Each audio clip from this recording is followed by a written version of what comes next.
When the Tripods Came by John Christopher. Narrated by Chaz Burns. Chapter 1. An explosion of noise woke me. It sounded as if a dozen express trains were about to hit the shed. I rolled over in my blanket, trying to get out of the way, and was aware of a blaze of orange, lighting up boxes and bits of old farm equipment and tackle. An ancient, rusting tractor looked briefly like an overgrown insect. "What was that, Laurie?" Andy asked. I could see him sitting up between me and the window. "I don't know." Both light and sound faded and died. A dog started barking, deep-throated. A Labrador, maybe. I got up and walked to the window, banging my shin on something in the dark. It was dark outside too, moon and stars hidden by cloud. A light came on in the farmhouse, which was a couple of 100 meters away, just below the ridge. I said, "It's not raining." "What was it?" "Didn't someone at the camp say something about an artillery range on the moor? Nowhere near here, though. Whatever they were firing could have gone astray." Rubbing my shin, I said, "It didn't sound like a shell, and a shell wouldn't produce fireworks like that." "Well, a rocket maybe," he yawned loudly. "It's all quiet now anyway.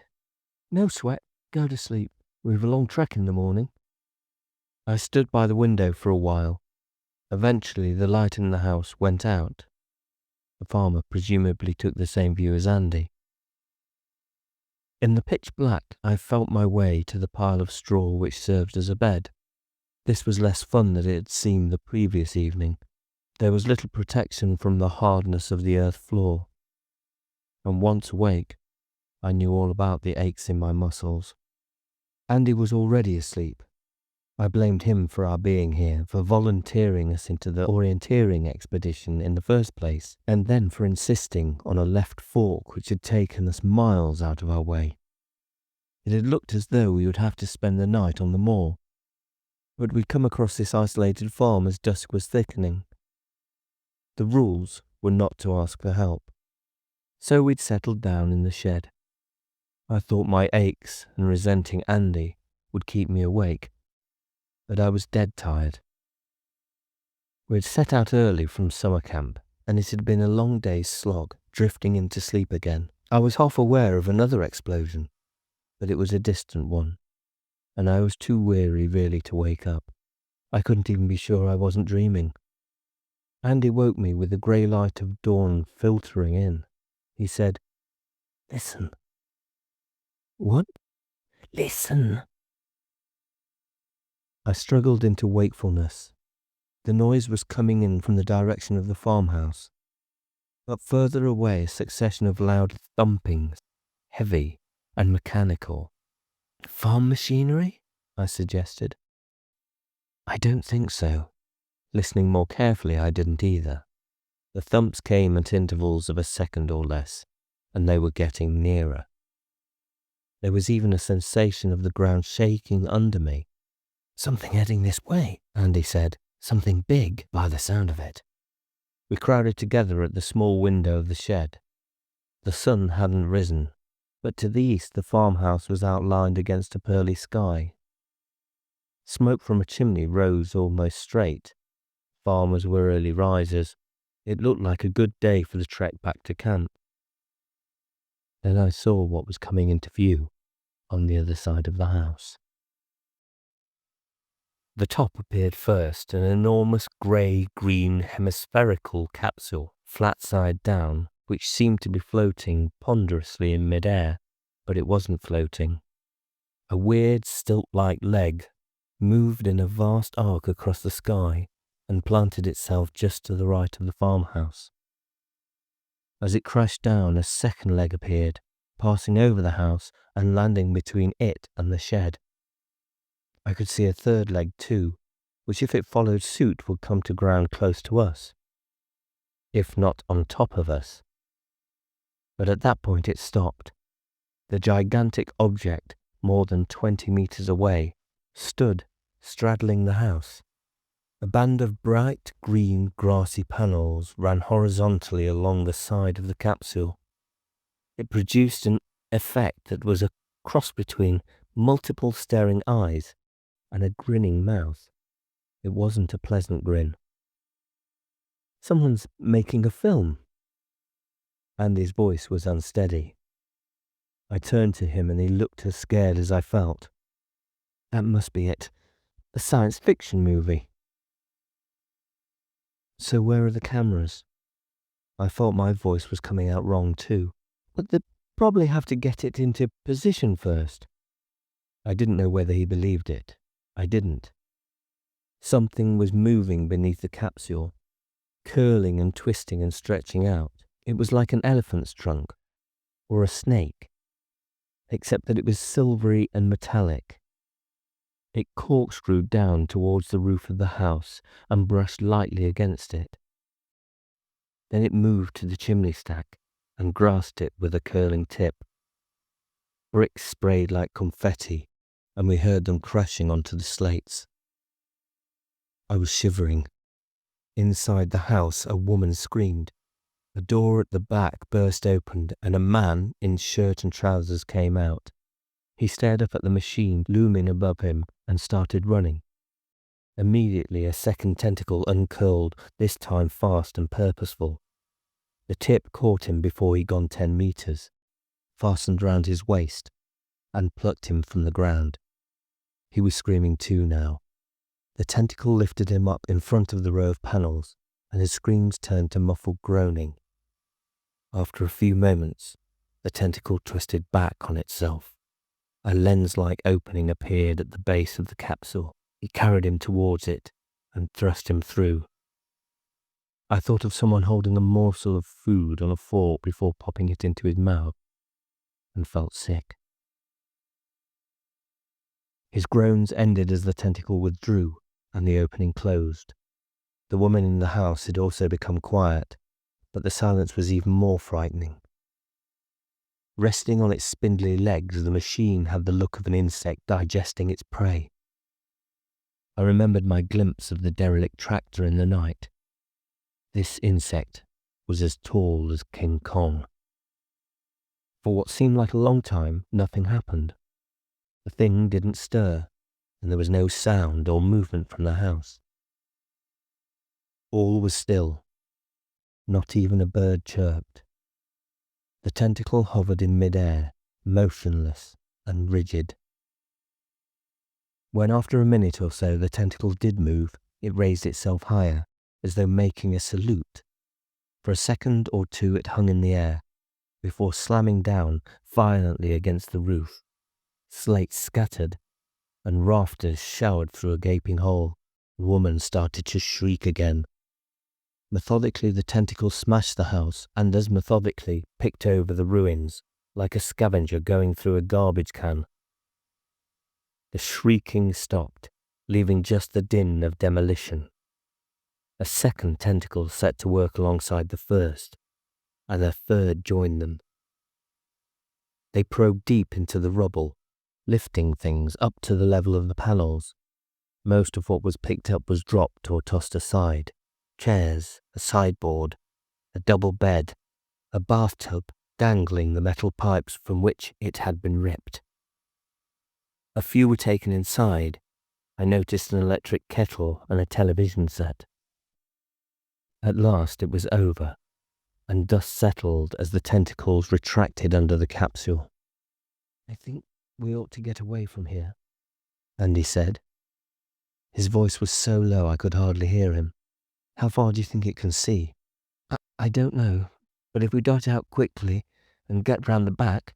I gripped his arm. Something was moving at the base of the rubble that had been the farmhouse.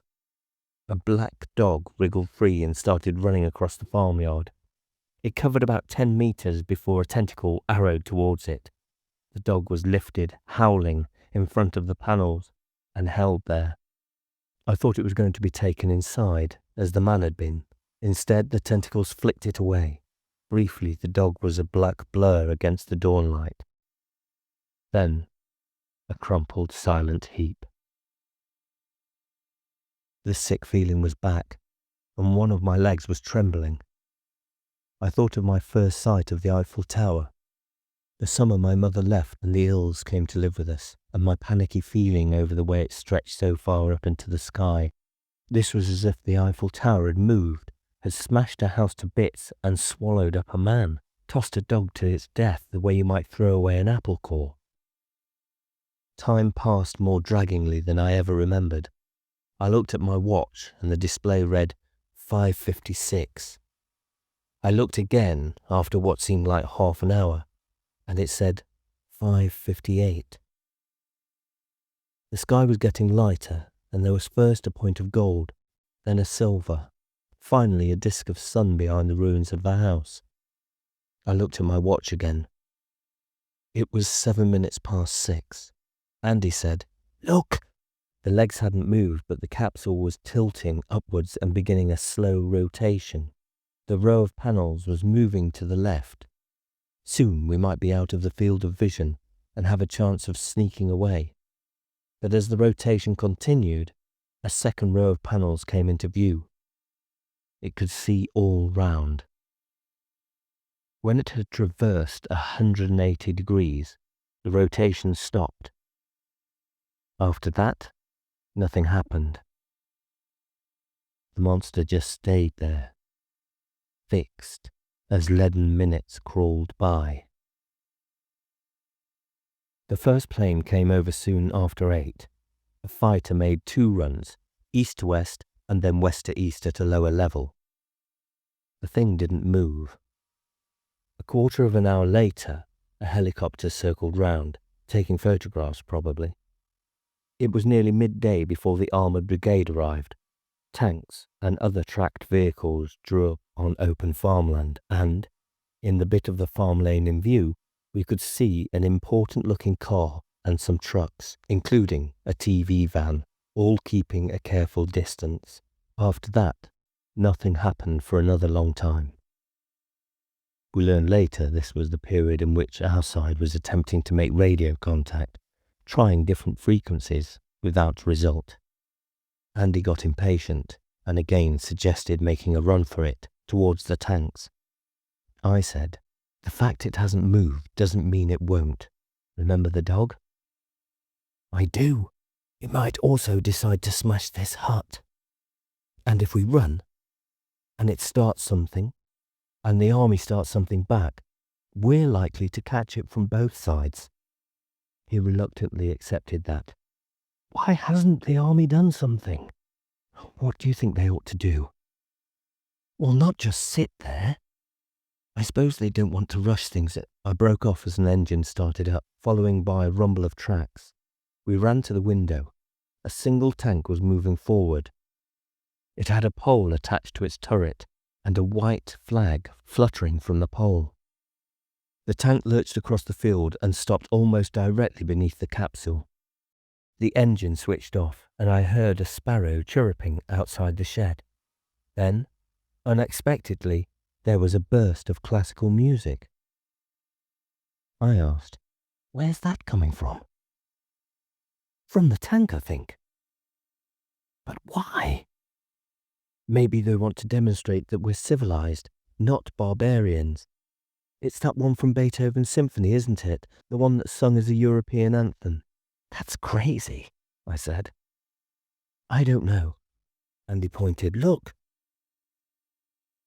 The machine was showing signs of movement. Beneath the capsule, a tentacle uncurled. It extended down towards the tank and began waving gently.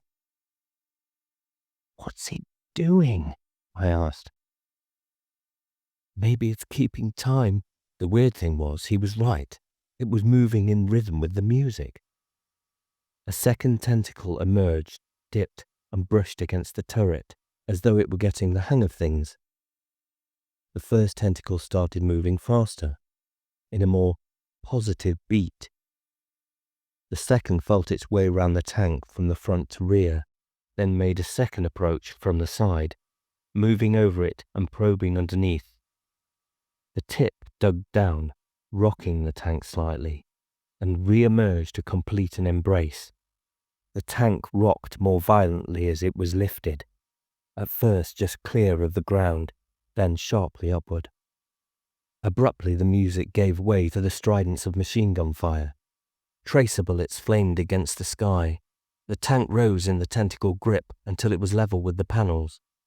It hung there, spitting out sparks, but pointlessly. At that angle, the tracers were scouring empty sky, and they stopped abruptly as the tentacle tightened its grip. Armor plate crumpled like tin foil. For 2 or 3 seconds it squeezed the tank, before uncurling and letting it drop. The tank fell like a stone, landing on its nose and balancing for an instant before toppling over. There was a furrow along the side where it had been compressed to less than half of its original width. Andy said, "That was a Challenger." He sounded shaken, but not as shaken as I felt. I could still see that terrible careless squeeze. The tank dropped like a toffee paper. When I looked out again, one of the tentacles had retracted, but the other was waving still, and still in the rhythm it had picked up from the music. I wanted to run somewhere, anywhere, not caring what came next, but I couldn't move a muscle. I wondered if anyone in the tank had survived. I didn't see how they could have. Then, unexpectedly and shatteringly, there was a roar of aircraft as the fighter bombers, which had been on standby, whooshed in from the south, launched rocket for decane. Of the 6 they had fired, 2 score hits. I saw the long spindly legs shatter, the capsule tilt and sway and crash.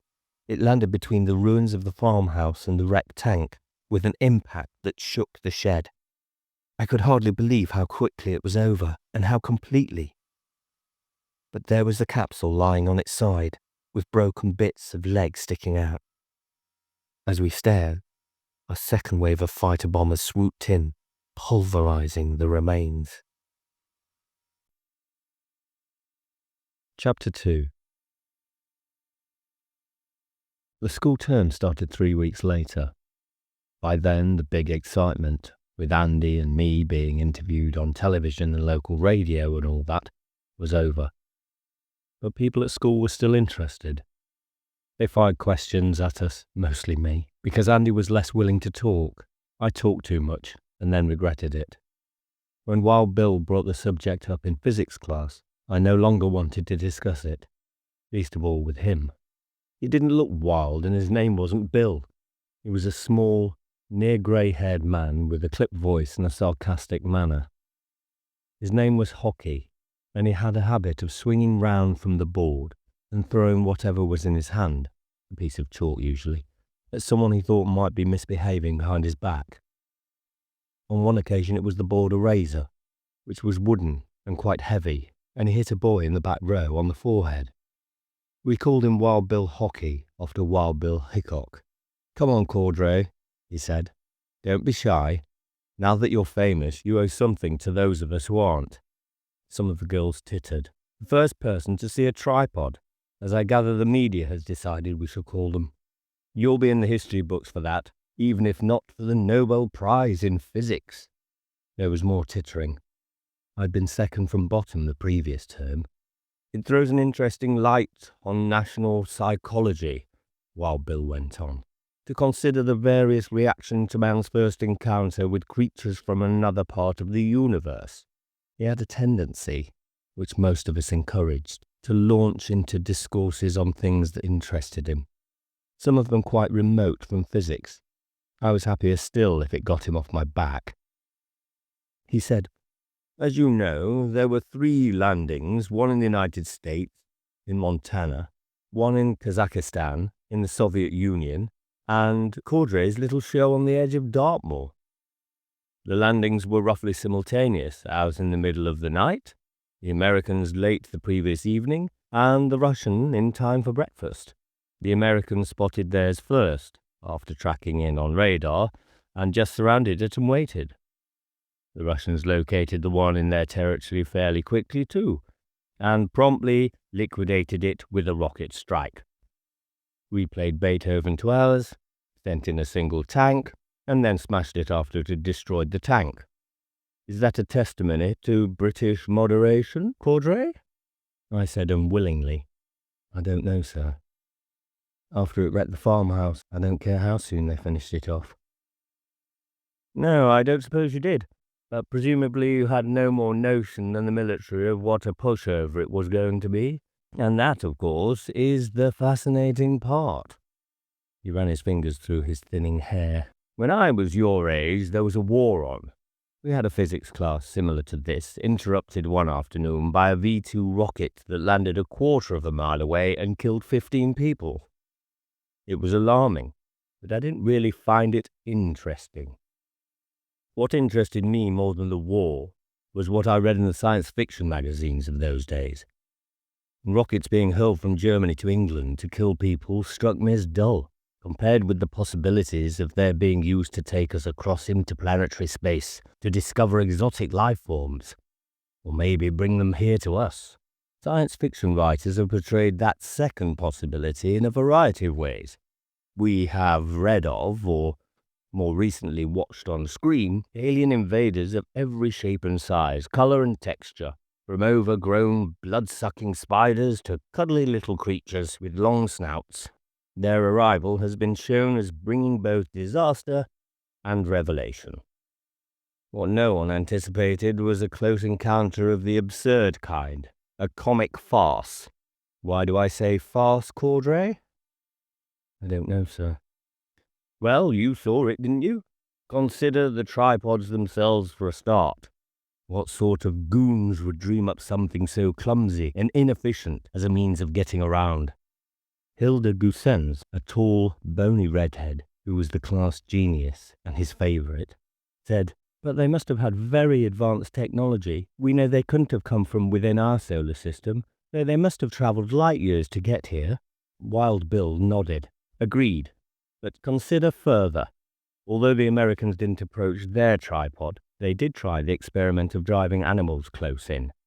Night had fallen by that time, and the tripod switched on ordinary white light, searchlight beams you could say, to find out what was happening beneath its feet. So it looks as though they don't even have infrared. And having gone to the considerable trouble of dropping those 3 machines at various points of the planet, think of what they used them for. 2 out of 3 just sat around, the 3rd demolished a farmhouse and then sat around, and a single sortie from a single Air Force squadron was sufficient to reduce it to mechanical garbage. The other 2 put up no better defense, and the one in America actually self-destructed without being attacked. In fact, altogether, the dreaded invasion from outer space proved to be the comic show of the century. Some laughed. Although I'd done my bit of crawling to Wild Bill in the past, I didn't join in. I could still see it too clearly, the insect-like shape towering above the ruins of the farmhouse, the snaky tentacles plucking up pathetic bits and pieces and tossing them away. It hadn't been funny then, and it wasn't funny now. Pa and I moved in with my grandmother after my mother left us. Grandpa had died not long before, and she was glad to have us take over part of the big house. It was a long, low granite building, and you reached her wing through a connecting door, which was mostly used from her side. She didn't like us going through to her without prior warning. She was very positive altogether about what she liked and didn't like. I had to call her Martha, for instance, not Granny. She was in her 70s, but very active. She took some keeping up with on walks. After my father married Ilsa, I think our being on tap suited her even better. Because Ilsa was Swiss, she spoke several languages, which Martha found useful in her business. She had an antique shop in Exeter and travelled around a lot, on the continent sometimes, looking for things to buy. Ilsa often went with her and helped out generally.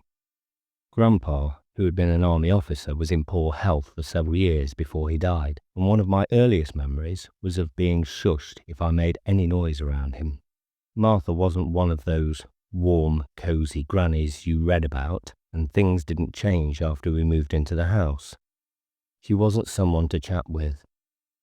When I asked her about my mother once, she headed the conversation off briskly, and went on about how lucky I was having Ilsa. If she was fond of anyone, it was my half-sister, Angela, and in a bossy way, of my father. There was also my Aunt Caroline, but we didn't see much of her. On the whole, I always felt Martha was more at home with antiques than people. She and Ilsa were in the sitting room when Andy and I came in from a bike ride one Saturday afternoon. We'd cut it short when it started raining. They were pricing antiques, with Angela helping. Angela was 7, blonde and pretty, and quite bright, I suppose. Pa was dotty about her. She was holding a china dog and saying how beautiful it was. Martha was smiling at her. She loved people loving china and stuff. I could never work out how much of a creep my half-sister was. I asked, "Okay if I turn on the TV?" Ilsa said, "Is it all right, Martha?" "No," Martha said crisply. "I cannot be distracted while I'm doing this. What did I give for the warming plate? My memory's going totally." Ilsa gave me one of her helpless, placating looks that always maddened me. She wasn't going to argue with Martha, but she wanted to put things right with me some other way. "Laurie, in the kitchen and some chocolate chip cookies. I make them fresh this morning. If you wish, you'll find them in the little stone jar." I cut across. "No thanks." Actually, they were one of my few things that she cooked I really liked, but I wasn't in the mood for accepting bribes. I thought how much I hated the way she called me Laurie, and that accent of hers. Altogether, it really made me cringe when I heard her talking to teachers at school on open days. Besides, we brought Mars bars at the village shop on the way back from the ride. Andy looked as though he still wouldn't mind taking chocolate chip cookies on board. So as a distraction, I renewed a wrangle we'd been having earlier. He'd read some things about the destruction of the tripods being the greatest crime in history. First contact with another intelligent species and we'd blown it. I didn't care that much, but didn't feel like agreeing either. I reminded him he hadn't felt so friendly towards the tripod when we were in the hut. He said that didn't matter. He said that didn't mean one couldn't look at it in a balanced way afterwards. I said, "And don't forget the tripod did the attacking in the first place. You saw what happened to the farmhouse. Now people could have still taken time to find out more about it. It was obviously on a scouting expedition. Destroying the farmhouse would have been just a mistake. The tank carried a white flag and played classical music," Andy said, sneering. "That's bound to be a big deal for creatures from another solar system." I was the one who'd thought it crazy at the time, but it wasn't unusual in arguments with Andy for us to switch sides. I said, "They may have got it wrong, but at least they were trying to be civilized, and the Americans didn't do anything to theirs. But it still blew itself up. I should think 2 or 3 destroyed would be enough to brand this a hostile planet. They called it off and exploded the last one so as to leave as few clues as possible to their own technology, in case we came after them, I suppose. They knew we had rockets, so we were obviously on the verge of interplanetary flight." I was tired of the subject. Maybe we had passed up our one chance of establishing contact with aliens. I hadn't been worrying about it at the time, and it didn't bother me too much now, I said. "Anyway, it's finished. It won't come again after a battering like that. Feel like I go on the computer. I've got a new Dragons game." Andy looked at his watch. "I'd better be getting back. It's nearly 5, and I told Miranda I'd be home early. She's going out." Miranda was his mother. Like Martha, she insisted on Christian names. She went out a lot, which was why Andy came to our place so much. I'd heard Pa and Ilsa talking once about his not having a secure home. They were very keen on secure homes. If Andy's was insecure, it didn't seem to bother him. Angela must have been listening. "That new show's on at 5, she said, and switched on the television. I watched in silence, thinking what Martha would have said if I'd have done it. Martha stretched and yawned. "I think that finishes the pricing. Quite a good batch, really." "Which show is that, Angel?" "Oh, the Trippy Show." Behind the credits, the screen was full of cartoon tripods whirling around in a crazy dance. The program was supposed to have been inspired by the tripod's invasion. The music was wild, too. blasts of heavy metal and rock mixed up with traditional, including one quite catchy tune. "I don't think it's going to be quite my kind of thing," Martha said. Angela, sitting cross-legged on the carpet, paid no attention. Martha didn't say anything about switching off. I said to Andy, "I'll cycle over with you. Nothing better to do." My father was wiry, not very tall, and wore glasses. He looked like an athletic version of Woody Allen, but didn't talk so fast. He was a real estate agent and spent a lot of time out, weekends included. I couldn't recall much of the way things had been between him and my mother, except for the silences, which sometimes lasted days, and I could remember them talking separately to me, as though they were at the end of two different bowling alleys, with a single set of pins, me being the pin. There was nothing like that with Ilsa. He talked his head off both to her and to Angela. He never seemed to talk much to me, though. I reckon I got about 3% of his conversation, and even that he had to work at. One Sunday I found myself alone because he was showing a house to clients. Martha had taken the others to a mobile antiques market. She asked me if I wanted to come, and I said no, I had a load of homework. And that was only partly true. I'd done most of it on Friday evening. When I'd finished the rest, I was at a loose end. I made myself a bacon sandwich, played the Dragons game a bit, skimmed through the comic section of the Sunday paper. It was still only 11:15. I was wondering about telephoning Andy when I heard Pa's car in the drive. He said, "Where's everybody?" "Oh, yes, the antiques market. Feel like going along to surprise them, Laurie?" "Oh, we wouldn't find them." "It's at Bud Lake, isn't it? On the green?" "There are a couple of other places Martha said they might go on to." "Well, we might still catch them there." I didn't say anything. He looked at me with a slightly bothered expression. "Something else you'd rather do?" "We haven't been on the boat lately. It was a bit late in the year, not the best weather. There'd been a gale in the night. It was dying down, but the wind was gusting sharply and the sky full of grey clouds chasing each other's tails. I said, "We could check the mooring." He paused. "Sure, Laurie, we could do that." We'd had the boat for 2 years. It was a Moody 30, with 7 berths and 3 cabins. It had bilge keels, a buck 20 HP diesel engine, decker navigation and vigil radar, with a big refrigerator in the galley, and a shower. Pa had bought it second hand on the strength of his firm having a good year through the boom in house prices. Pa talked a bit on the way to the river. I didn't mind just listening. Then gradually he dried up and we were back into the usual silence. I found myself resenting it as usual too, and decided to do something about it. I said, "Did you see the report about the body they found in the tripod wreck having been dissected? Well, its head at least. I suppose they kept that part back at first so as not to scare people. You could be right. But there was no sign of anything that could have done the dissecting. Remote control robot probably.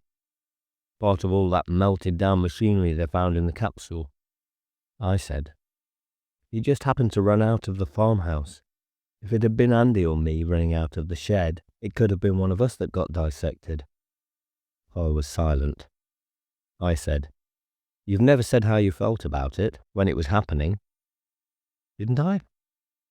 I said sharply. "I'd have remembered if you had." "Well, I remember that morning," Pa said slowly. "I remember it very well. I woke early, and there was a bit on the 6 o'clock news about a strange object on Dartmoor. They gave more at 6:30, mentioning how big it was and the 3 legs, and that there was a report of something similar from America. Then at 7 they dropped it completely except to say there was a military defense order banning traffic from certain roads. I worked out that they were sealing off an area of Dartmoor, remembering what you'd said on the telephone about orienteering. I also worked out you were probably inside it." I felt a bit uncomfortable. It was a big area. There were half a dozen other teams who didn't see anything. The point was, I was pretty sure you were somewhere around there, and it looked as though something nasty was happening. I started making calls to the police first, then the BBC, in the end to the Ministry of Defence. They were so bland and cagey. I knew it must be serious. I lost my temper and shouted. It didn't get me anywhere. Normally, Pa was easy-tempered and anxious to please with people he didn't know. The thought of him losing his temper made me feel better. He went on. I was on the point of getting the car out and driving there, seeing if I could force a way in. Then there was the news of the airstrike and that whatever it was had been destroyed. I thought I'd better hang on by the telephone for news of you. It was a long wait, I said. We were all right in the shed. He took a hand off the wheel to squeeze my shoulder. But you did the sensible thing, lying low. Andy said you argued him out of making a run for it. When I was talking to Ilsa, she said we could rely on you being sensible. I moved away from his hand. He said, You know, Laurie, Ilsa's very fond of you. I didn't say anything. As fond as she is of Angela, which made it silly. I said, I hope the boat's all right. It was wild in the night. Our bit of the river's sheltered except from a true southerly. The wind was well west of south. We'd used the boat a lot the first season, but much less since. Ilsa wasn't keen, maybe because the only boating in Switzerland was on lakes. She usually got sick. She didn't complain or refuse to come out on the Edelweiss. What a name for a boat. But trips trailed off. We never did make that trip to Guernsey. I don't know if I sounded accusing. He was apologetic. He talked about the work tying him up and his partner being away sick. And Martha had been busy too, and we needed to fit in with her. Martha had a small property in the Channel Islands of Guernsey, which we used for holidays, or had done previous years. This year, Pa and Ilsa and Angela had gone to Switzerland to stay with Ilsa's parents. Her father, we called him the Swig-Gramp, hadn't been well, so I went to summer camp. We'll make it next year, definitely, Pa said. Early maybe. Easter. How about Easter? Sounds great, I said. I was doing my homework when the telephone rang.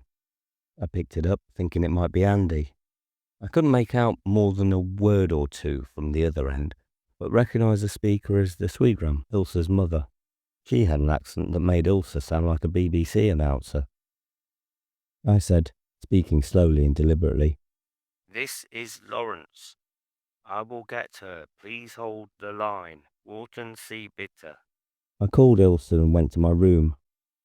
I'd left the radio on and they were playing the Trippy record. It was the theme music from the TV show with a sound synthesizer vocal added, which had gone to the top of the charts in a week. The words were stupid, the music was jangly and repetitive, and the synthetic voice was irritating. But it was the sort of number that gets under your skin and has you humming and being driven mad by it at the same time.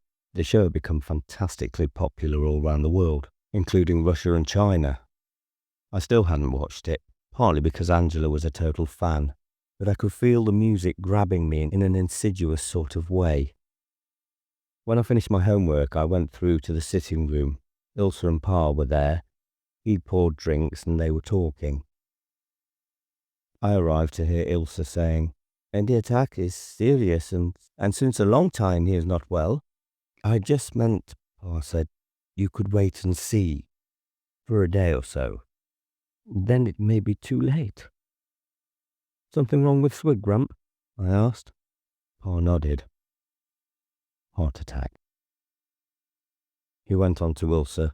From what you say, she said, it doesn't sound desperate. He's not even in intensive care. But it is desperate for her. She looked at Pa in an exhausted, wounded way. I do not wish to go. You know that. But... Her voice drifted off. He went to her and she put her arms around him. I looked out of the window. A missel thrush and a blackbird were fighting over the orange berries on the creeper that covered the side wall. Pa said, "I'll get you on the first possible flight." "What about Angel?" "Do you think it best she comes with me?" Very much best, I thought.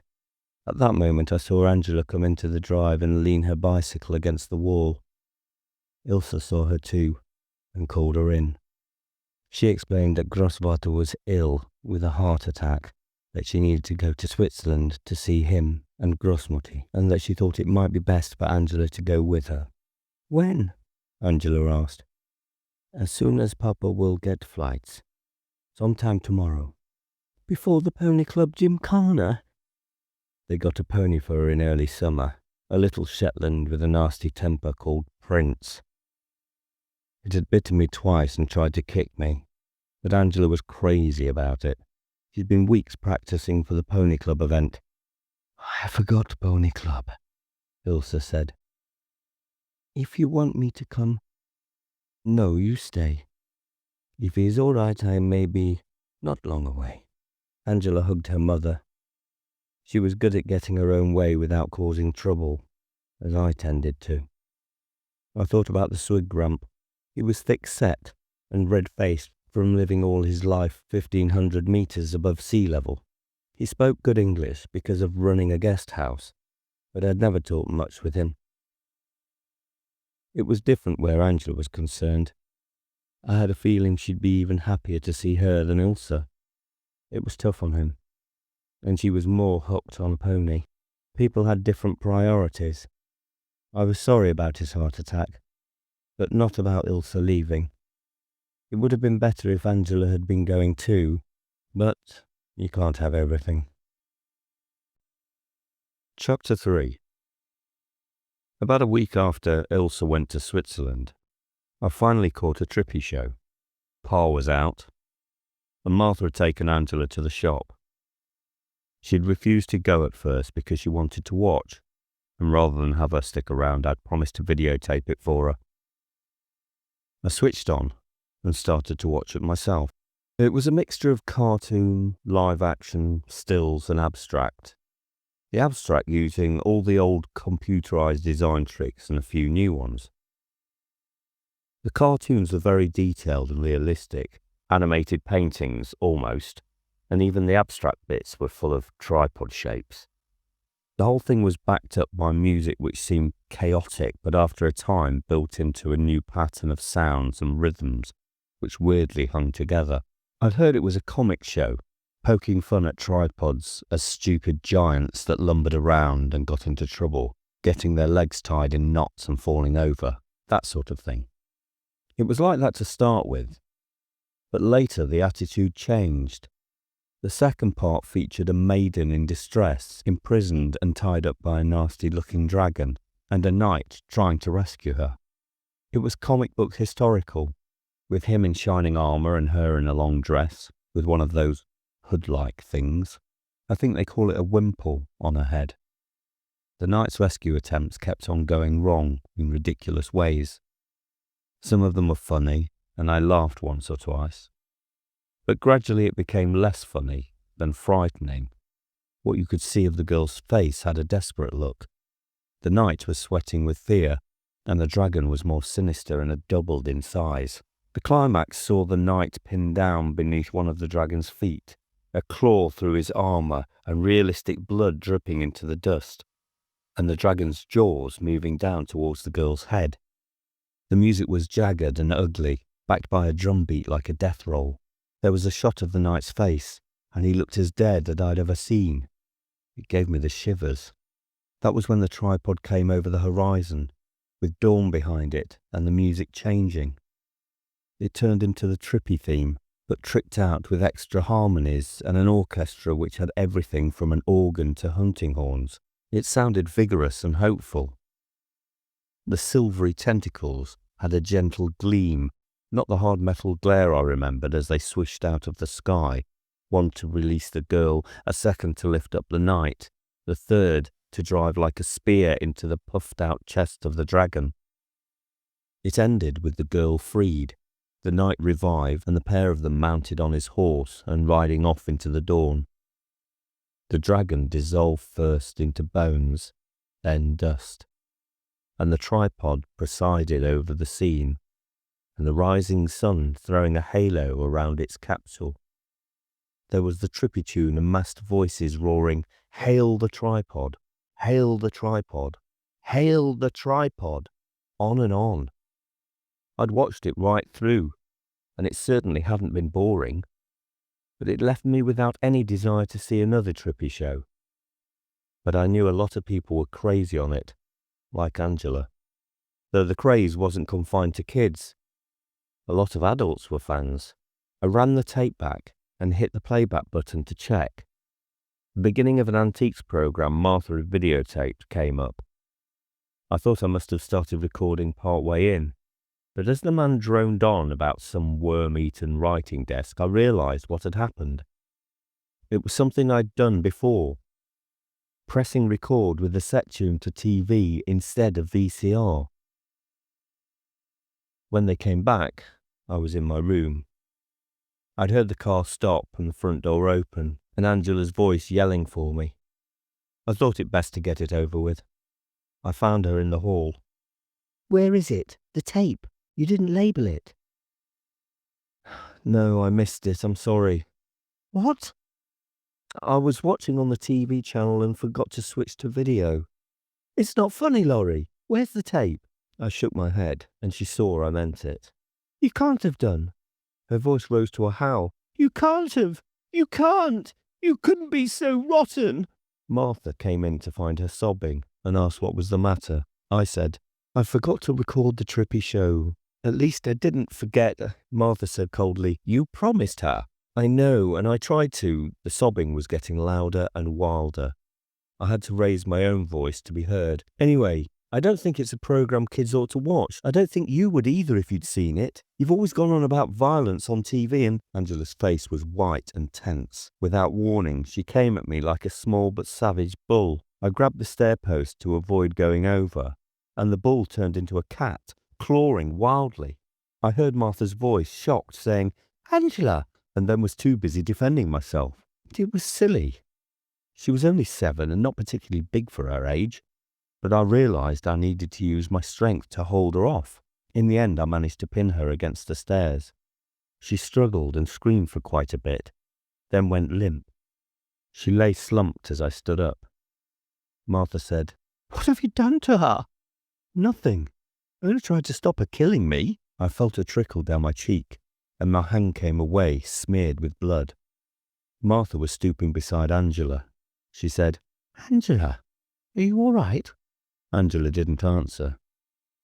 But the sobbing started again, no longer violent, just miserable. Martha said we should get her to bed. We practically had to carry her.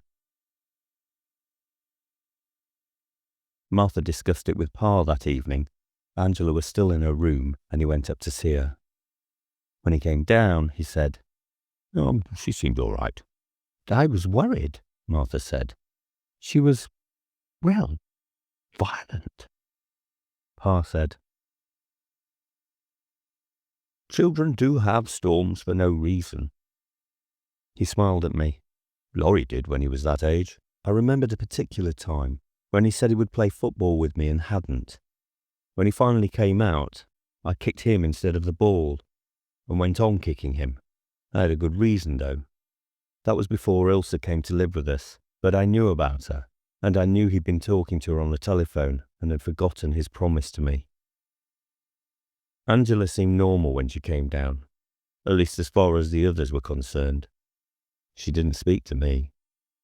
Martha went to fix supper, and she headed for the stack of videotapes. We both saw what she'd picked out. One of the Trippy Shows. Pa said, "I don't think we want that, Angel." "There's time." Martha said half an hour. All the same.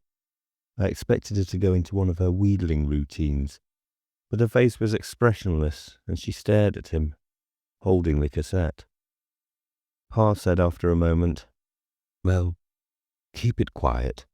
I think I'll go to the study phone and find out what the weather in the Alps is like." I went to my room. The trippy music followed me up the stairs. We had double physics on Monday morning, which made a depressing start to the week. Wild Bill was late and we gossiped. Talk got round to the Trippy Show, and I noticed the difference in reactions, some saying it was lousy and others raving about it. There didn't seem to be any logical way of working out who was likely to be for and who was against. Andy just said he thought it a bit silly. I said it wasn't silly, it was zilch, and poked fun at the bit with the knight and the dragon. Rodney Chambers, in the row in front of me, said, "What do you know?" I was surprised. Not by the remark, but by his making it. I couldn't remember him expressing an opinion about anything before. I said, "I know a load of rubbish when I see it. My little sister goes for it, though. I suppose it's her age level." Chambers stood up. "Shut up," he said, "or I'll shut you up." He doubled a fist. That was surprising. He never got into fights either, but it was its expression that hit me. It was exactly like the one on Angela's face before she went into the demented attack. The others were watching. I shrugged and tried to grin it off. "The Trippy Show is the best thing on television." He leaned forward. "Say it, Caudry." The classroom door opened and Wild Bill came in. A little pre-class discussion, ladies and gentlemen, but not of physics, I suspect." He ran his fingers through his hair as he came to stand in front of us. "Did I catch a reference to the Trippy Show?" "Oddly enough, I watched it myself the other day, and liked it more than I had anticipated. It has a curious and curiously strong appeal." He was silent for a moment or two. "Yes, curiously strong. But I suppose we'd better consider physics. Chapter 9, I think." I didn't tell Ilsa about Angela's crazy fit. I suppose so as not to worry her. He telephoned her every evening as soon as he got in. It seemed the swig rump was no worse, but no better. She wanted to come back, but felt she had to stay because another attack might kill him. It suited me. Martha was tougher than Ilsa. No bribing treats, but I knew where I was with Martha. Angela didn't seem to be missing her mother either, but nowadays all Angela was interested in was the Trippy Show. She didn't even seem to care about her pony, and Martha had to remind her about exercising and mucking out. She had all the shows on tape. She'd got the one I'd missed from somewhere, and hogged the VCR playing them. Martha tried cutting down, but Angela went hysterical on her, and she didn't push it. She joined the new Trippy fan club and got a lot of stuff through the mail. I overheard Martha telling Pa one night they ought to do something about it. Pa said, "Kids have these crazes, but not behaving the way she does when one tries to curb her. I'm not sure she doesn't need treatment." "I thought you despised psychiatry." "I think Geoffrey should see her, at least." Geoffrey Monmouth was our doctor. He and Pa played golf together. I don't see the need. His voice was resentful, perhaps because he didn't like the idea of admitting there could be anything wrong with his angel, especially to someone in the golf club. "You haven't seen her in a mood." Pa didn't answer. "There are other things to be concerned about, you know, apart from when Ulsa might be coming back." I'd been listening from the hall. I turned away and went up to my room. A couple of days later, the Daily Mail came out against Trippy's. We didn't have that paper at home, but it was being passed around in the playground when I got to school. There was a banner headline, "Trippy Brainwash." Underneath they asked, "Is this show a menace to our young?" They went on to quote from a couple of psychologists saying the Trippy cult could be dangerous because it was developing a fanatical following which showed signs of getting out of hand. They gave examples of children behaving in ways which made Angela's craziness seem dead normal. One boy had tried to burn the house down when his Trippy tapes were taken from him, and a girl of 13 had almost killed her father with a kitchen knife. They claimed things were even worse in other countries. In the United States and Germany, kids were leaving home in droves to live together in Trippy communes. As fast as they were brought back, they took off again. One of the Trippy fans at school produced a lighter and set fire to the newspaper in the playground. The rest watched it flare up. Their faces were like some I saw in a movie about people burning witches. They were still muttering at the beginning of first class, which happened to be physics. The noise didn't stop when Wild Bill came in, and I expected him to erupt. He was tight on classroom discipline. Instead, he looked at the Trippy fans in a funny way. Fondly, almost. He said, "I saw you burn that evil newspaper. They had one in the common room, and I burnt it too." The Trippy fans were still cheering him when the school secretary, Mr. Denlam, knocked and entered. He was a little man and timid, especially where Wild Bill was concerned. He went close and whispered something. Wild Bill smiled contemptuously. "If the headmaster wishes to see me, I am of course at his disposal." He told us to get on with our work and went out, with Denlam creeping after him. At the door he stopped and turned round, still smiling. He cried out, shouted almost, "Hail the tripod!"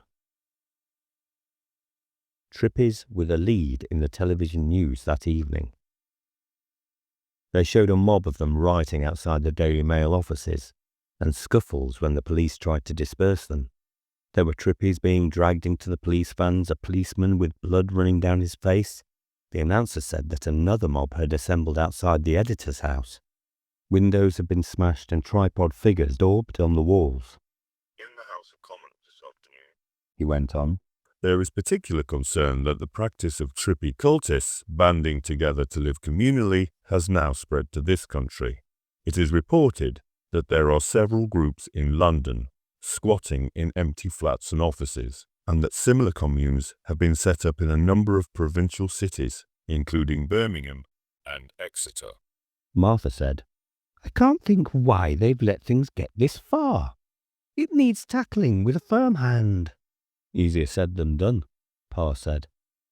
That's the whole trouble. Too much saying, too little doing.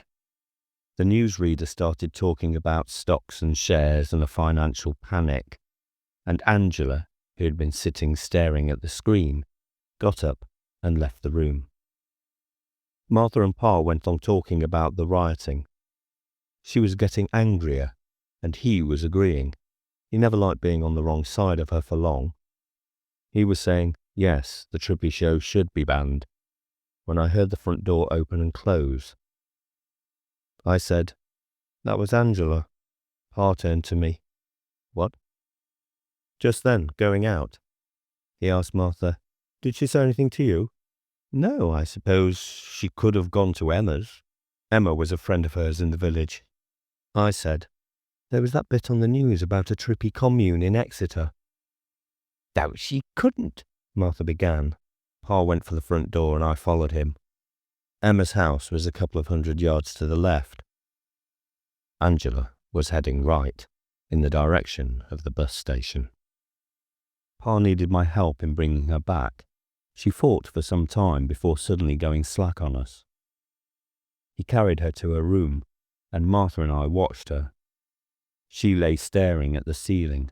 When Pa came back, she didn't answer his questions, didn't look at him or even move. Dr. Monmouth turned up a few minutes later. He lived close by. He was a small man, shorter than Pa, with a pink and white baby face and wispy hair. He spoke fast, stammering a bit. Pa explained what had happened. When he'd examined Angela and shone a light in her eyes, he said to Pa, "Well, as you know, I use hypnosis sometimes. As we both know, it's not a line you care for. If you like, I'll sedate her and refer her to a pediatrician. But I would like to try my hypnosis. It might just give us an idea what's troubling her." May I?" Pa said reluctantly, "But I don't suppose it can do any harm." "Well, I'm sure it can't." Dr. Monmouth got her to sit up, handling her gently but firmly. From his bag he produced a steel ball on a chain and began to swing it in front of her. I'd seen something similar on a show, but it was interesting to watch and listen to his voice, gentle and monotonous. You are feeling sleepy. Sleepy. Sleepy. Your eyelids are getting heavy. Your eyes are closing.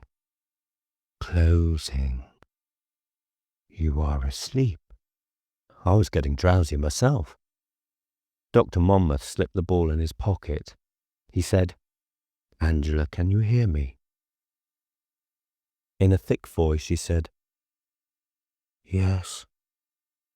"Is there anything you have to do? You must do?" No reply. He said, "Tell me, what is it you have to do?" She said slowly, "Obey the tripods." "What does that mean, Angela?" "The tripod is good.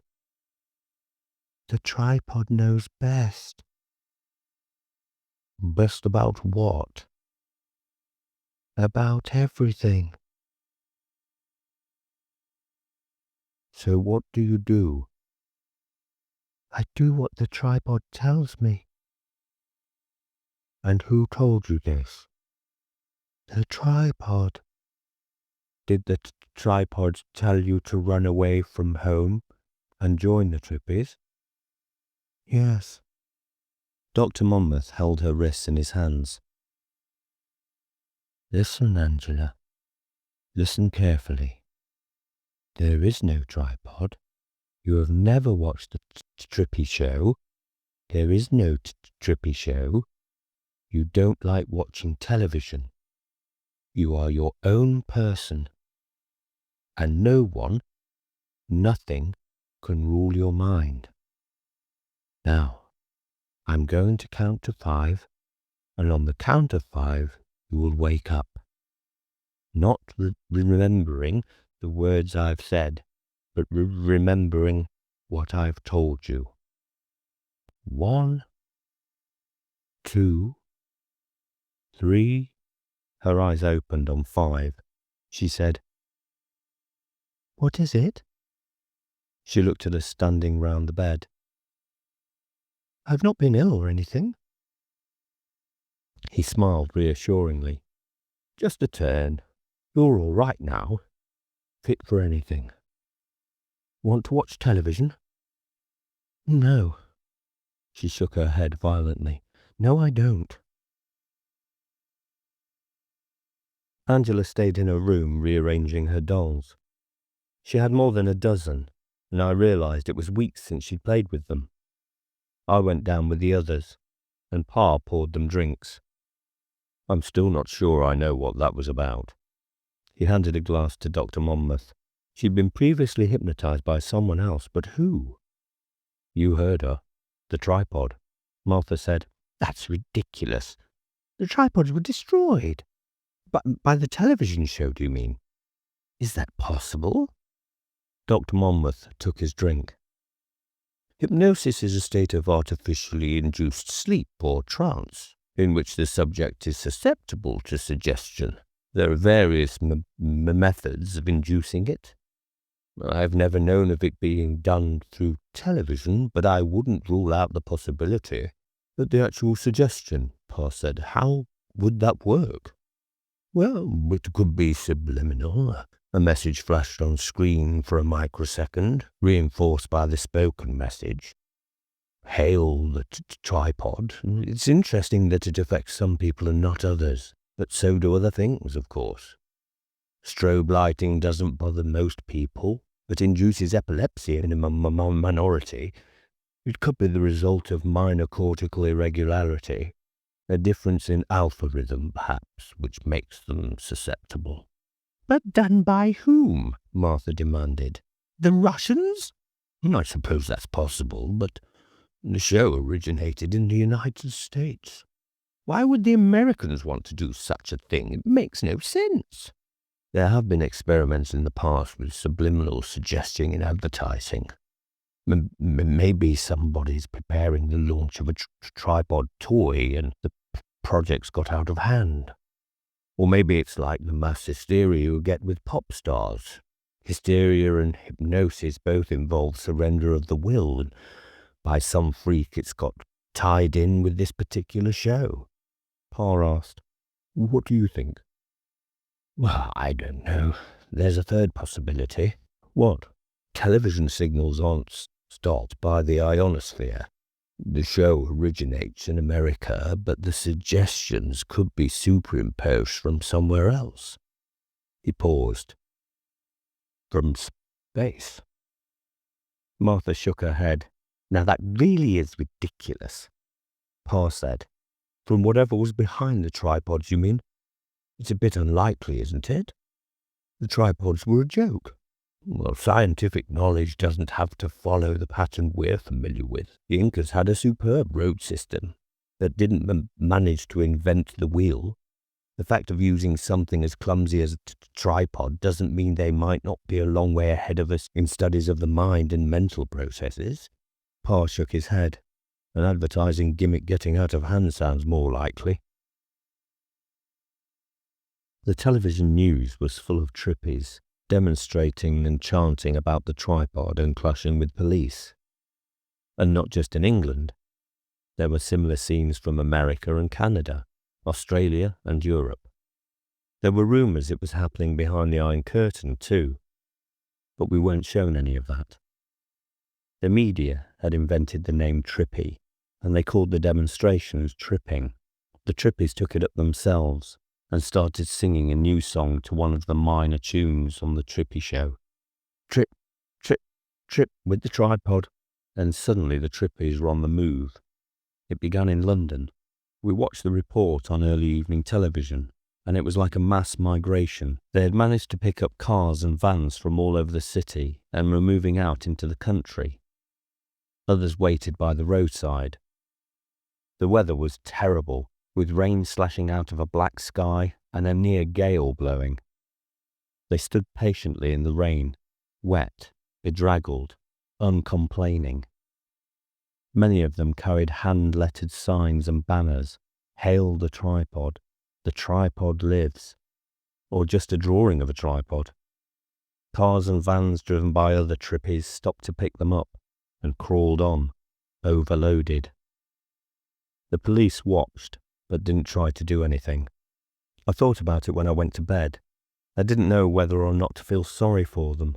It had looked a miserable scene, but they hadn't seemed miserable. I wondered what it was about. Could Dr. Monmouth be right about hypnosis through signals from space? But what for? Why a mass exodus like that? I remembered that lemmings went in for mass migrations. They wound up in the sea. Presumably Angela could have been among them if Dr. Monmouth hadn't just broken the spell. Some of the trippies had looked no older than she was. The thought was chilling. In the morning I woke early. I switched on breakfast television and stared at the screen in disbelief. A tripod stood centre screen with sodden grey-green fields behind it. Small dots swarmed like bees about the gigantic feet. The newscaster was talking in a breathless, unsteady voice. "The second tripod invasion is amazing enough in itself, and there are landings reported in Germany and the States. But this, how would you describe it? A parade of welcome? It really is incredible." The camera zoomed into close-up. The swarm of dots turned into people. Hundreds, thousands of them, waving and cheering and brandishing trippy signs. Chapter 4. For a time there was a stalemate. The tripods didn't move and no one moved against them. There was no way of attacking them without killing the trippies clustered round. The nearest tripod to us was north of Exeter, and there were 3 others in England, one in Scotland between Edinburgh and Glasgow, and one in Ireland, south of Dublin. It was the same throughout the industrialised world. Someone worked out there was a tripod for every 10 million people, mostly planted close to major centres of population. The Trippy Show was taken off the air, but came back, and the new broadcasts were traced to high-orbit satellites. The government tried jamming, but they switched frequency and went on switching as fast as the jammer could chase them round. Martha said they should stop television. Pa said, they can't. Why not? They did during the war. I wanted to ask which war, the Boer or the Crimean. It was amazing how old people could talk about the war, as though that meant something. Pa said, it wasn't the major channel of communication then, that was radio. You have to remember that even when I was little, less than 1 house in 100 probably had a TV set. If they stopped it now, there'd be panic. Well, they'll have to do something. Mrs. Golightly says her maid's tripped. Yesterday she was rambling on about the tripod, and this morning she didn't turn up for work. Well, if nothing worse happens to us than losing the daily help, we'll not be doing badly. I've just come in from school, I said. Oh, I meant to tell you, Andy's mother's gone. Martha demanded, are you sure? Well, the house was empty when he got home yesterday. He thought she might be visiting, but she didn't come back, and didn't leave a note as she usually does when she goes off. Martha looked shocked. Do you mean he's in the house on his own? Well, I suppose so. He can look after himself. She turned to Pa. Go and get him. He'd better stay with us while this is on. Well, I was going to ring Ilsa. She looked at him in exasperation. That can wait. I knew Pa was comfortably off, though he spent a lot of time moaning about money and tax bills, and I suppose Martha was fairly rich, but my Uncle Ian was a real tycoon. He ran several companies in London, all sorts of things from coffee to property development, and they had a Rolls and a Porsche and one of those fantastic little MR2 sports cars for the shopping. He and Aunt Caroline, Pa's sister, spent a lot of time jetting around. He was tied in with a company in Tokyo and another in New York, and in between they lived in a real mansion in the Cotswolds, with indoor and outdoor swimming pools, tennis courts, half a dozen stables, and grounds that stretched for miles. They had 2 children, Verity, who was 17, and Nathaniel, a year older than me. They really did call him Nathaniel, even sitting around the swimming pool. He looked like his father, with a thin, pale face and gingery hair and a weedy, slouching body, though without the pot-belly Uncle Ian had from living rich around the world. Verity was red-headed too, but pretty. We didn't see much of them, for a number of reasons. One was they made Ilsa feel uncomfortable. Another was that Martha disapproved of the way they lived. A third was because of the way they lived. You had to feel like a poor relation because you were. This didn't worry me too much. I envied Nathaniel some of the things he took for granted, like the swimming pools, but I wouldn't have wanted them if it meant being like Nathaniel. And I managed to convince myself the two went together. I might have liked Verity if she'd ever paid me any attention, but she didn't. Pa had telephoned Aunt Caroline after what's happened with Angela, partly as a warning. From what he said to Martha, I gathered she'd not been very interested. Nathaniel and Verity were safe at their expensive boarding schools, Eton in Nathaniel's case, and she and Ian didn't watch television. She said the tripod business was a nuisance all the same. They'd been planning a trip to Los Angeles. Ian was setting up a company there, but he decided it was best to wait till things sorted themselves out. It was a very different Aunt Caroline who telephoned while Pa was fetching Andy. At first I couldn't make out what she was saying. Her voice was so choked. It gradually emerged that though television had been banned at Eton since the second tripod invasion, someone had been operating a set illicitly. A master had found it tuned to the Trippy Show and confiscated it, but a dozen boys had run away during the night. Nathaniel was one of them. Ian had set off at once to look for him. The nearest tripod was on Farnham Common, not far from Eton, and they thought that that was where they'd be heading. She was worried about Ian too now. She was still on the telephone when Pa came back with Andy. He listened to her and made big brother noises. I heard him say, Ian'll be all right, Caro. I'm sure of it. And Nathaniel, it's not as if they're in physical danger. It's been a week now and nothing terrible's happened. It's just a silly business which will blow itself out. Have a drink and try to relax. All right, have another drink. There are times when getting drunk's not a bad idea. He didn't look so cheerful when he came away from the telephone. I don't know what's going on, he said. They called the police as soon as they heard from school, and the police didn't even pretend to help. Told Ian they'd given up handling missing persons calls. There were too many of them. Andy nodded.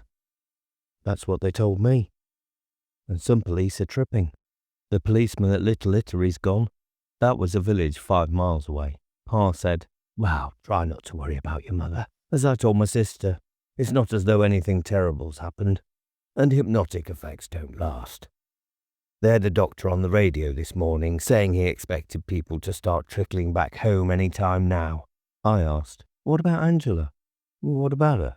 Dr. Monmouth hypnotized her. Might that not last? But that's different. He hypnotized her to de-hypnotize her. If we find her glued to the tube again, there might be reason to worry.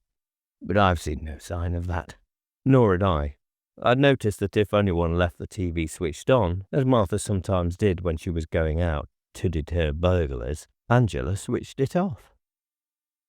I wasn't all that delighted about Andy staying with us. I liked him well enough, but the thought of having him 24 hours a day sharing a room didn't make me jump for joy. That evening, he got to bed first and was reading a book. That suited me. But when I got back from the bathroom, he put the book down. It's raining, he said. I'm blowing up a storm. I wonder where Miranda is. Even though I called Ilsa by her name, it seemed wrong, his saying Miranda. After all, she was his real mother, not his stepmother. I'd never been able to work out how he really felt about her. He could talk about her weird ideas, like painting all the ceilings black, in a fairly amused way, as though she were a character in a play. At the same time, when she wasn't storming at him, he was affectionate in a way that I couldn't be to anyone, let alone Ilsa. He was always hugging her. I said lamely, she'll be all right. It's funny. He lay looking at the ceiling. When she's gone off somewhere before, there've been times I hoped she wouldn't come back. He spoke in his usual calm way. This time I didn't know what to say, and didn't try. After a while he went on. Of course, she'd gone those times because she wanted to. I didn't have to worry because she was doing her thing. I don't feel she is now. He paused. I'm wondering if I ought to go and look for her, like your uncle with Nathaniel. I said, you'd never find her, and if you did, what good would it do?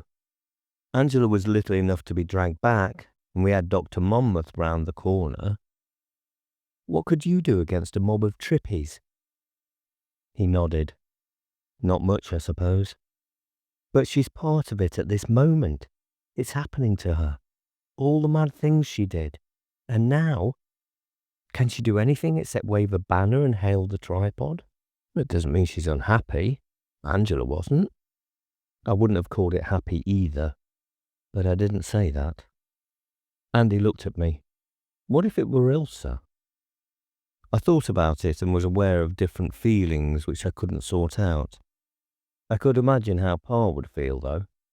I shook my head. I don't know. Andy said, I don't know either. I just wish I could work out what it's supposed to be for. We know now that it's definitely linking with the tripods, and that the people who thought up the TV show were among the first trippies.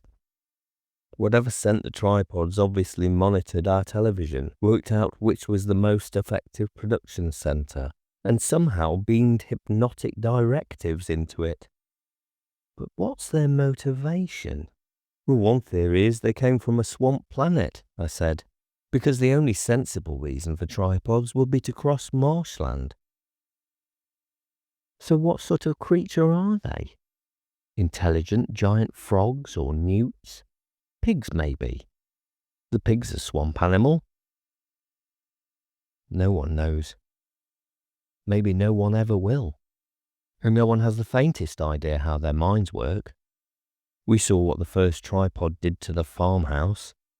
This second lot seemed to be doing nothing except hypnotizing people into liking them. Could that be it?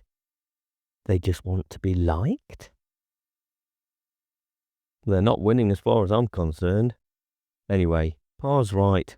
Hypnosis doesn't last. They'll start drifting back soon. I punched my pillow and settled down. Andy was silent, and I was wondering if he was still brooding about Miranda. I started thinking about Ilsa and his questions about how I'd feel if it had been her, but I didn't like the thoughts that came into my head, so I shut them out. Next day was Saturday. Pa was off selling another house. People had to live somewhere, he said. Tripods or no tripods. Martha had driven into the shop and taken Angela, and Andy had cycled home to pick up clothes he'd forgotten the previous day. I wandered down the garden, which had fruit trees at the bottom. Most of the apples had been picked, but there was one old tree which still had a few. Sitting on a branch and eating an apple, I thought about Ilsa again. Pa had been on the telephone to her before breakfast, urging her to come back. Afterwards, he said the Swiss couldn't believe what was happening in the rest of the world. Apparently there were no tripods in their country, and almost no tripping. He and Andy got into an argument about national characteristics. It wasn't the sort of thing that interested me, and I didn't pay too much attention. What I did notice was the way that Pa talked to him, naturally, not going into silences and then talking too fast to make up for it. I'd left them talking. I wondered how it was he seemed able to talk easily to everyone but me. As I tossed the apple core away, I heard a car draw up outside the house. My first thought was Pa, but the engine note was too deep for the Renault. Not Martha's Jaguar either. I dropped out of the tree and headed back. Uncle Ian's Rolls Royce was in the drive, and he and Nathaniel beside it. Uncle Ian was wearing casual expensive gear, blue slacks and a silk roll-neck shirt, soft Gucci shoes and a big hat. I didn't think they went with the black executive briefcase he was carrying. Nathaniel had a hat too, a woolly thing. Uncle Ian waved at me, smiling. I was beginning to think everyone was out. I led the way in, explaining about the others. Surreptitiously, I glanced at Nathaniel. He seemed all right. Knowing Uncle Ian, he would have called someone in from Harley Street to dehypnotize him. But how had he got him back? Probably by hiring a bunch of heavies. Martha said he mixed with some funny people. What was more puzzling was their being here, 100 miles south of Ardea Camana. I would have expected them to go home first. I took them into the sitting room and told Uncle Ian to pour himself a drink, as Pa would have done, and asked politely what had brought them. He was still smiling. There was someone I had to go to see in Taunton. It's not much of a detour, so I thought I'd drop in on you. What about Aunt Caroline? He looked surprised. What about her? She was, well, worried. I glanced at my cousin, who was smiling too, unusual for him, and neither had taken his hat off. About Nathaniel? Oh, that. I rang her. She knows everything all right. I was still puzzled. Although the whiskey decanter was staring him in the face, he hadn't even looked at it. He was a pretty heavy drinker, and I would have expected him to pour himself a big one after a long drive. He walked over and put a hand on my arm. What you have to realize, Laurie, is that everything really is all right. In the biggest possible way. I'm glad we found you on your own. It makes explanations easier. Alarm bells started to go off when he touched me. In the past, I wasn't sure he'd even noticed I was there. His manner, I realized, was altogether too affable, almost ingratiating. Nothing like the way the Ardacres normally treated their poor relations. I said, probably better to wait till Pa gets back. You can explain it to him too. He paid no attention. A new world is dawning, you know. A world of peace and happiness. It was all wrong.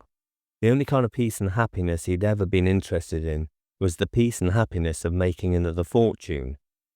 I had a quick look in the direction of the door and saw, with a sinking feeling, that Nathaniel was standing between it and me. Uncle Ian went on. It's something you have to experience to understand. But once you have, everything else is like a bad dream. For thousands of years, men have fought one another, killing and torturing and enslaving. That's all gone. The tripods are bringing peace and freedom. Hail the tripod, Nathan said. I said, that's very interesting. I was wondering where the real threat lay. It was clear that far from Nathaniel having been dehypnotized, his father had tripped too. But if all that meant was a lecture on the goodness of the tripods, I could put up with it. I had a feeling, though, that something more serious was in view. They were looking for converts. The question was how they proposed to go about the converting. I doubted if it would just be talk. By sitting me down in front of a TV screen and forcing me to watch a Trippy Show, but I'd watched it before and hadn't tripped. Or by hypnotizing me some other way. Dr. Monmouth had said no one could be hypnotized against their will. If I was determined to resist, I could. Couldn't I? It's easy to enter the way of peace, Uncle Ian said. His briefcase was on the carpet beside him. He clicked it open and produced something. A floppy, helmet-like thing, black, but threaded with silver. The lucky ones, Uncle Ian said, are those who open their hearts voluntarily to the tripod's message. But the tripods want everyone to know the joy of belonging to the new brotherhood of man. So, they've given us these caps, which will banish all doubts and uncertainties. He held it out to me, and with his other hand pulled off his hat. He was wearing a helmet underneath. He said earnestly, "Put it on, Laurie. Then you will know the secret of happiness as we do." I looked from one to the other. Neither showed hostility. Nathaniel's thin features had lost their familiar sneering look and radiated goodwill. It was a chilling sight. The helmet looked harmless, just a piece of rubber with metal threads. But I felt my heart pounding. "Sounds great," I said. "Only, can it wait a couple of minutes? I lit the gas to make coffee just before you arrived. I'd better switch it off before it sets fire to the kitchen." For a moment, no one spoke. I started to walk towards the door as naturally as I could. In a calm voice, Uncle Ian said, "The human mind, full of trickery and deceit, until it has been brought into the harmony of the tripods." "Hold him, Nathaniel." I tried to push past, and when he grabbed at me, reversed and pulled back. I ran instead for the window, which was partly open. As I did, I heard a car and saw the Jaguar stopping. I tried to clamber out, but Nathaniel had my leg. I kicked and yelled for help at the same time. My kick dislodged Nathaniel and overturned the sofa. It was a barrier between them and me, but a poor and temporary one. I heard Martha outside shouting to Angela as Uncle Ian, dangling the helmet from his hand, joined Nathaniel. Going for the window meant turning my back on them. I didn't know what to do, and, out of panic, did nothing. Uncle Ian said quietly, "Oh, this is silly, Laurie. No one's going to hurt you. We have something to give. And when you have it too, you'll know it's the most wonderful thing in the world. All you have to do is relax and accept. I said, stalling for time. Tell me more about it. About the tripods. He shook his head. Trickery and deceit again. But it will soon be ended. I'd left it too late for the window.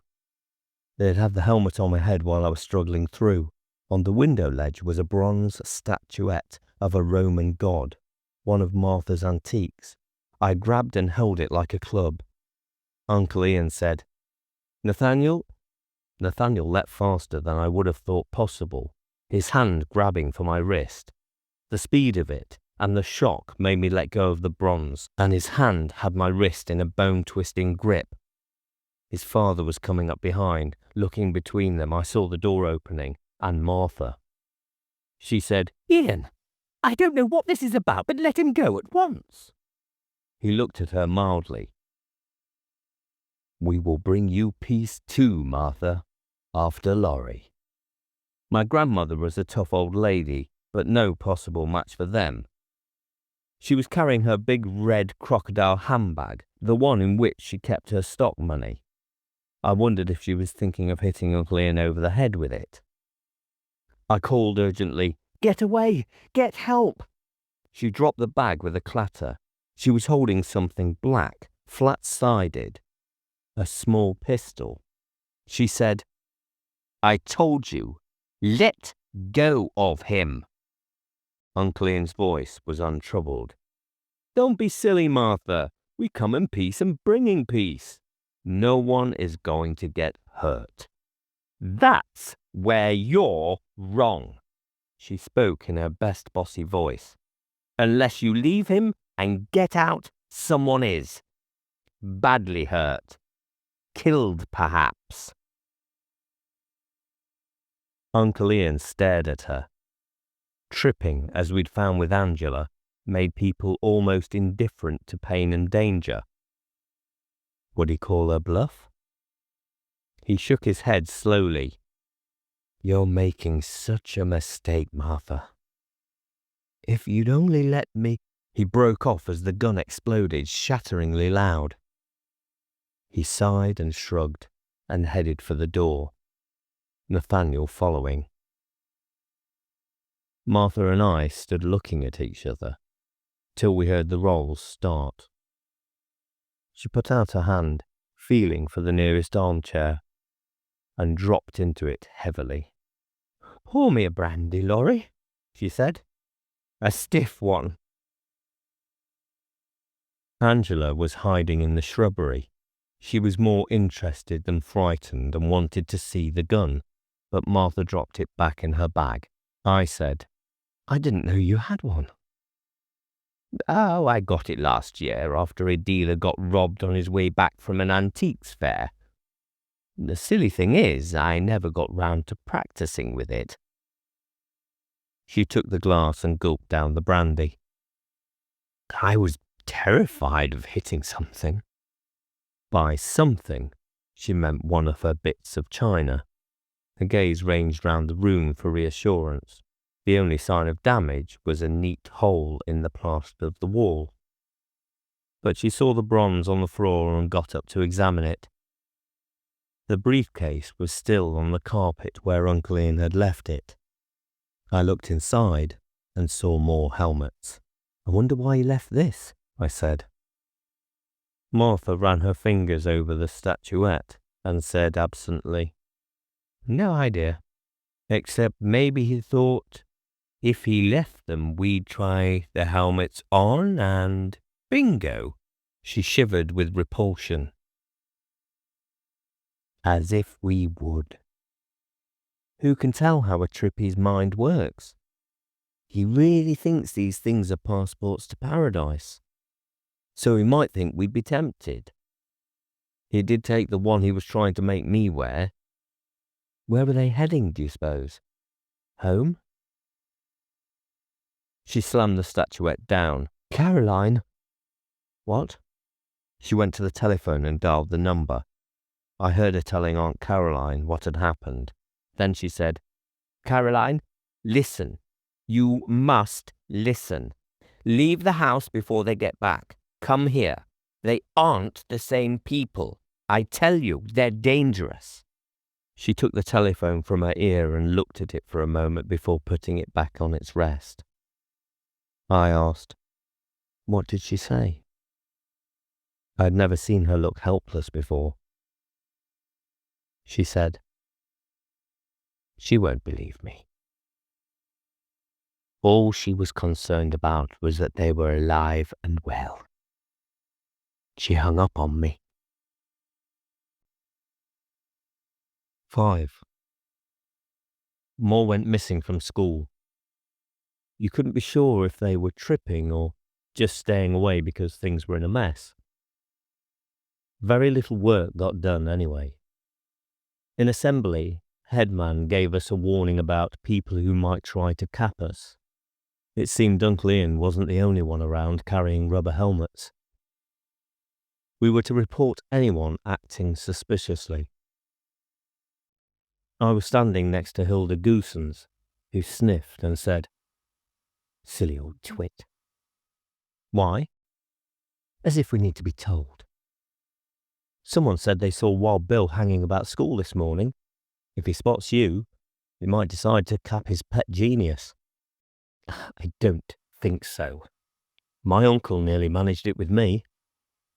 She looked at me pityingly. I wondered what it must be like to be Hilda Goosens and so sure of yourself about everything. The headman droned on. He was thin and anxious, white-faced and white-haired, what there was of it. Due for retirement at the end of the school year, I wondered about being like him too, just about able to cope under normal conditions without things like tripping to contend with. What I was suddenly aware of was the importance of being whatever each of them was, cocky and contemptuous, or bothered and beaten, as long as it was something they'd come to in their own way. The importance of being human, in fact. The peace and harmony Uncle Ian and the others claimed to be handing out, in fact, was death, because without being yourself, an individual, you weren't really alive. The first class was meant to be chemistry, but there was no sign of the chemistry teacher. Hilda Goosens and a couple of the others got on with their assignments. The rest of us talked.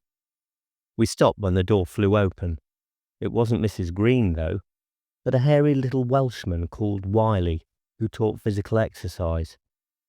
He shouted, "Right, school dismissed. Everybody out." Andy asked, "Why?" He said importantly, "Police warning. The Exeter tripod's on the move. The path they've plotted takes it a couple of miles north, but they want everyone out of the area as precaution. Get cracking." A boy called Marriott said, "I live in Todpole." Todpole was 6 miles north of school. Wiley said, "Well, you can't go there. They're evacuating along the route. It will probably be okay in an hour or two, but check with the police." In the bike shed, I waited while Andy fiddled about. The shed was empty before he straightened up. I said, "Come on, we're lost." "I've been thinking," I said impatiently. "You can bike and think at the same time, can't you? I wouldn't mind having a look." It took me a moment to realise he was talking about the tripod. "There'll be a roadblock. We can get round it." Can, not could. And we, which meant there was no way of backing out without looking chicken. I said, "I don't suppose it's any different from the one we saw." "No, I don't suppose it is." He wheeled his bike out of the shed. "I'd still like to take a look." It was a bright day, but the wind, blowing a swirl of leaves from the side of the road, had a wintry edge. There weren't many people about, and they were all going the opposite way. We found the roadblock half a mile out of town. A patrol car was slewed across the road with a policeman standing beside it smoking a cigarette, and another at the wheel. It was fairly obvious which way we'd need to go to get past it. To the left, the ground fell away in open fields, but the higher ground on the right was wooded. I said, "What about the bikes?" "No sweat. Stick them in the ditch." Mine was new from my birthday a month earlier, a racer I'd been wanting a long time. I laid it down carefully by the roadside. We got through a gap in the hedge and made for the trees. Once under cover, we stayed close to the edge of the wood. We passed within 100 yards of the patrol car. The policeman who was smoking glanced our way, but gave no sign of seeing us. If we were invisible to him, the same would presumably apply to the tripod, which made me feel better. I even began to feel light-hearted. There were bird sounds. A blackbird, the rowdy clatter of a pheasant. Normal country stuff. This was probably a wild goose chase anyway, a wild tripod chase. Even if it had moved, it might stop again, as the one on the moor had, or change course. The trees ended and we ducked under a fence into a field where Frisian cows were grazing. Here, high ground on our left gradually fell away, giving a view across open country. You could see for miles, fields, copses, farmhouses. In the distance, sunlight dazzled from a river. But there was something else in the distance too, catching the sun with a colder gleam, and moving our way. I heard the thump of its passage, above the noises of birds and cows. Andy said, "The hedge." We ran 30 meters across open meadow and dived under. I wondered if it had seen us. It was still far off, but we didn't know its range of vision. I hoped we were hidden now. Andy squirmed forward to a position where he could look out, and after a moment's hesitation, I wriggled after him, scratching my wrist on a bramble. He whispered, "I'd forgotten how comic it looks, like a mechanical clown." The 3 legs swinging in succession produced a motion which was a cross between lumbering and mincing. It did look ridiculous, and even though each stride covered 10 or more meters, its progress seemed slow and laborious. The thumping rhythm was louder, and I caught the buzz of a helicopter presumably shadowing it. I thought of the grace and speed of a Harrier fighter plane, and couldn't understand why this ugly thing was being allowed to bestride the land. Why no one had ordered a strike the moment it had moved away from its trippies. Then, as it got closer, I could see the small specks clinging to the gigantic feet. It had brought its disciples with it, and I could hear them, singing and shouting. The words indistinguishable, but the voices wild and cheerful. "How are they managing to hang on?" Andy asked. "I don't know." A foot slammed down, another lifted and soared across the sky, and my stomach lurched with vertigo. "I think it'll miss us quite a bit." I was relieved, though, when Andy nodded agreement. "By 100 meters, I'd say. But keep your head down." I didn't need telling. We watched the tripod hammer its way across the valley between us and Todpole. A foot landed in water which jetted up, sparkling like diamonds. The trippies burst into what sounded like a hymn. Then, as the next foot reached its high point, something detached and fell. The singing didn't even check as a figure dropped to earth in the next field like a stone. We waited till the tripod was out of sight before going to see. It was a girl about 16, wearing jeans, her legs horribly jumbled. I thought she was dead as Andy bent over her, but she wasn't quite. She whispered, "Hail the tripod." Her lips barely moved, but she was smiling. The smile faded, and she really was dead. The tripod furthest from London had moved first, the others setting off in turn in what appeared to be a concerted march on the capital. The one on Farnham Common was the last to go, and that was when the Air Force was let loose. They didn't show anything on the news, but it was announced that all tripods in Britain had been destroyed. They added that similar action had now been taken in other countries. The crisis was over. The world was finally free of tripods. I guess why. Although the attack on the first tripod had been televised, these weren't. It had been a desperate decision to make. Many of the Trippies clinging to them must have been killed, and they wouldn't want to show that. It was awful thinking about it, especially since some of them could have been people I'd known. There'd been no news of Andy's mother, for instance. The fact that they probably died happy, like the girl in the field, didn't make it any less terrible. Over the next few days, things were claimed to be returning to normal. It was odd, though, that so little was being said, when no one remembered the fuss after the first invasion. I supposed it was to do with censorship, but why was the censorship still necessary? Wild rumours started.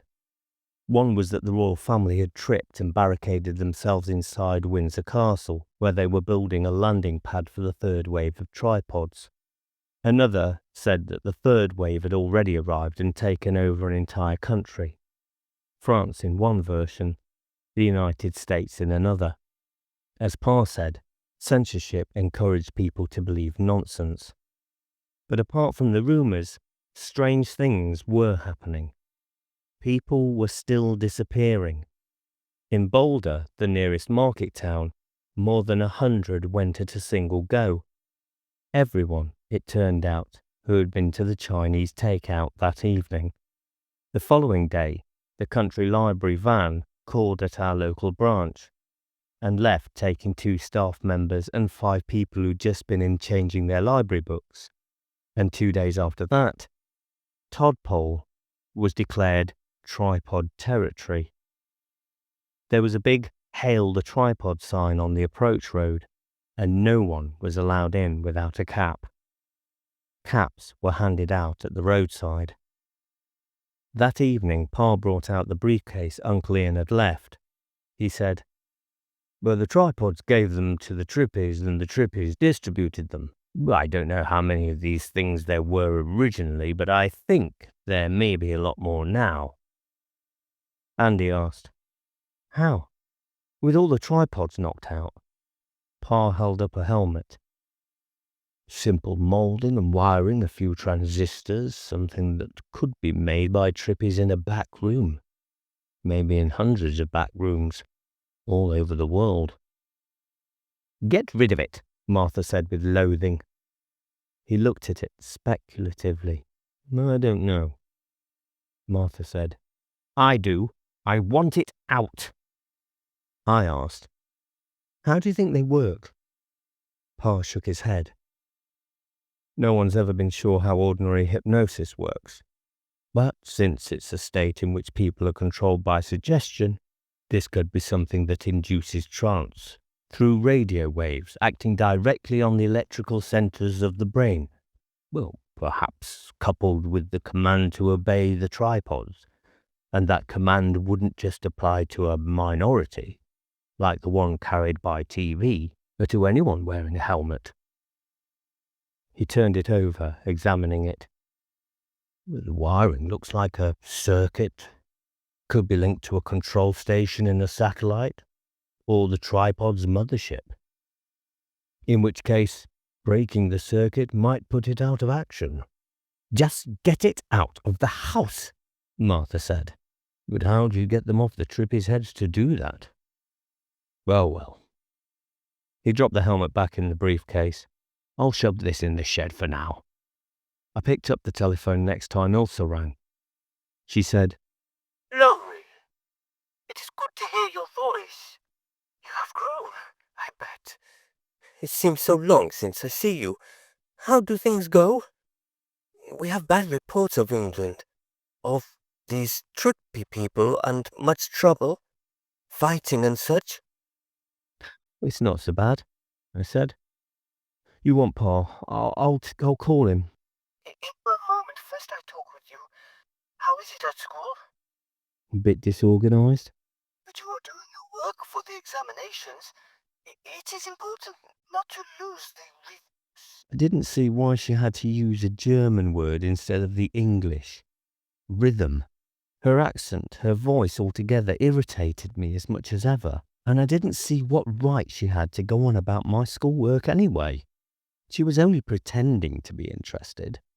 I handed over to Pa and went to my room. Andy was there, using my computer. He asked if I minded and I said no, but I thought he could at least have asked first. I tried to read, but the key clicks bothered me. So in the end I went down to the living room again. Martha arrived from the kitchen at the same time for her evening drink. Pouring it, Pa said, "Ilse sends her love." "She rang. Oh, I wish you'd told me. I'd have liked a word about a plate we picked up in Bath last year. I didn't think my memory could get worse. But it does. We were cut off, and that was her 5th try at getting through today. The lines are in a mess." He paused. "She told me some things I didn't know. There's no censorship there. In America, there's an order for police and troops to shoot anyone capped on sight. Shoot to kill." "It's time we did the same," Martha said. "The Swiss think we will any day now. Listen, Martha." She looked up from a magazine. "What?" "Ilse thinks we ought to join her in Switzerland." "That's ridiculous. Now the government's finally taking things seriously, this business will be over in no time. It would make more sense for Ilse to come back here. If her father's hung on this long, he's obviously not dying." They argued for a time, but Martha won. That didn't surprise me. Martha usually did win that sort of an argument. And as far as my father was concerned, I felt it was not so much the Trippies that bothered him as Ilse being away. If she came back, it would be as good as us going out there. He said he'd try to get back to her. Martha said it might be a good idea to call the airport first and check seat availability. He got through to the airport reservations desk fairly quickly, and I heard him ask the position on flights from Geneva. It seemed a routine conversation, but he put the telephone down abruptly. "Well?" Martha asked. "Flights to and from Switzerland are suspended." "It was probably temporary till things get sorted out." I could see from Pa's face there was more to it. The booking clerk said something else as well. Not in any special way, just as a routine remark at the end, he said, "Held a tripod." One of the things I didn't enjoy about sharing a room with Andy was that he woke so early. He didn't make a big performance about getting up, but in a way, that was worse. Half waking and hearing him moving around quietly, carefully closing the door when he went to the bathroom and opening it more gently when he came back. I'd been awake in the night thinking about tripping and the caps, and this morning his pussyfooting irritated me more than usual. I was pondering the chances of getting him moved into Martha's spare room, though without much optimism, when he called, "Law?" He was by the window. I said peevishly, "What is it?"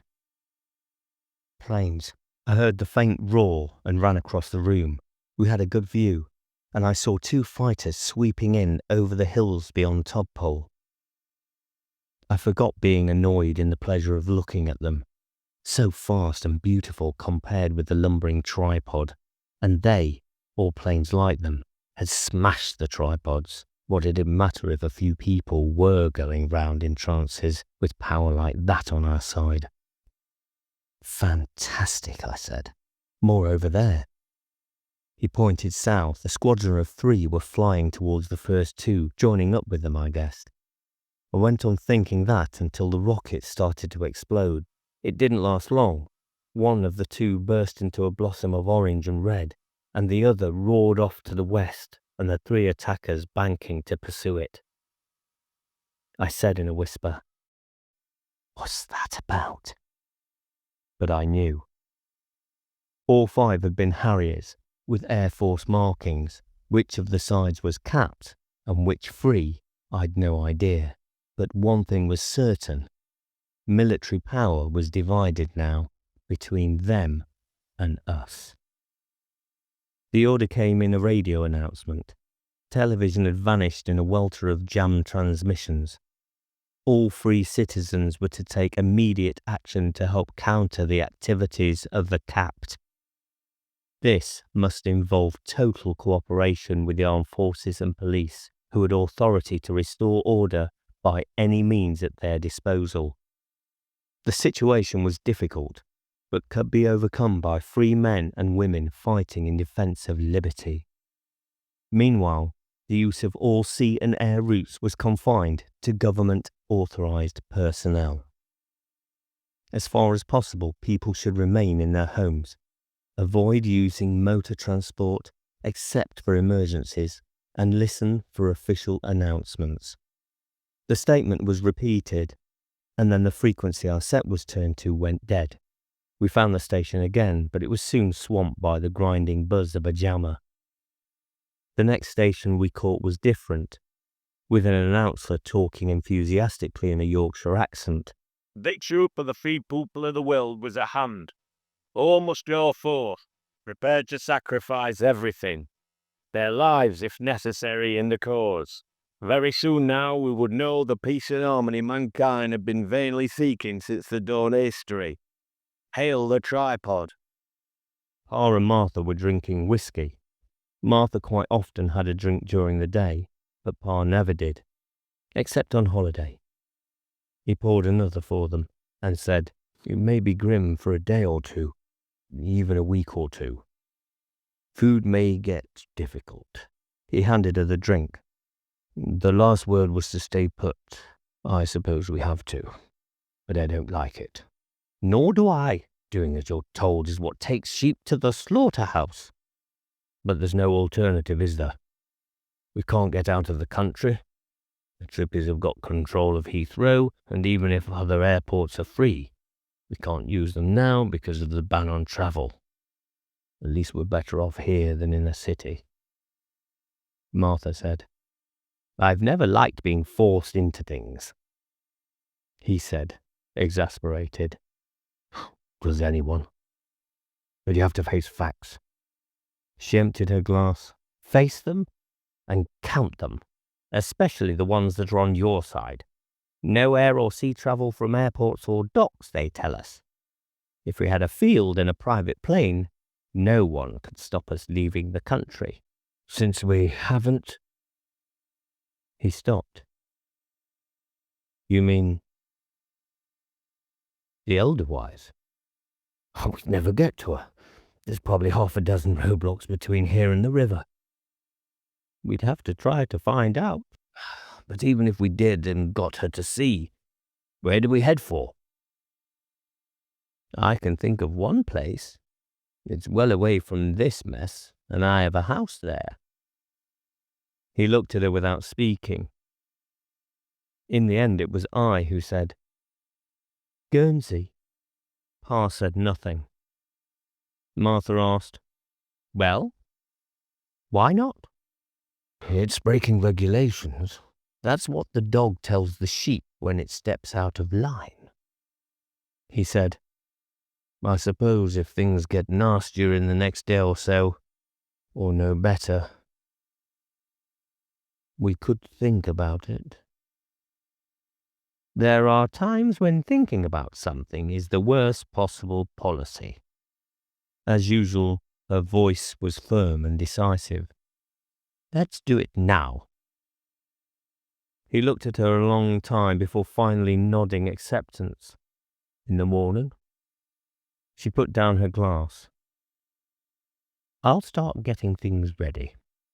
When she'd gone, Pa poured himself another drink. He looked at a silver-framed photograph on the sideboard, one of Ilsa, laughing, in a summer frock. He'd given way, I realized, because Martha was the stronger character, not because he agreed with her, and perhaps because he didn't want to admit the real reason for not wanting to leave. I thought I knew that too. It was because this was Ilsa's home. Leaving it meant cutting a link with her. Possibly the last one. 6. Martha just told Angela we were going on a holiday to Guernsey. Otherwise, there would have been trouble about leaving the pony. Andy and I went to the livery stables with her to say goodbye to it. I kept out of the way of its teeth, but it had a go at kicking me, which came close. I decided again that I could live comfortably in a world without horses.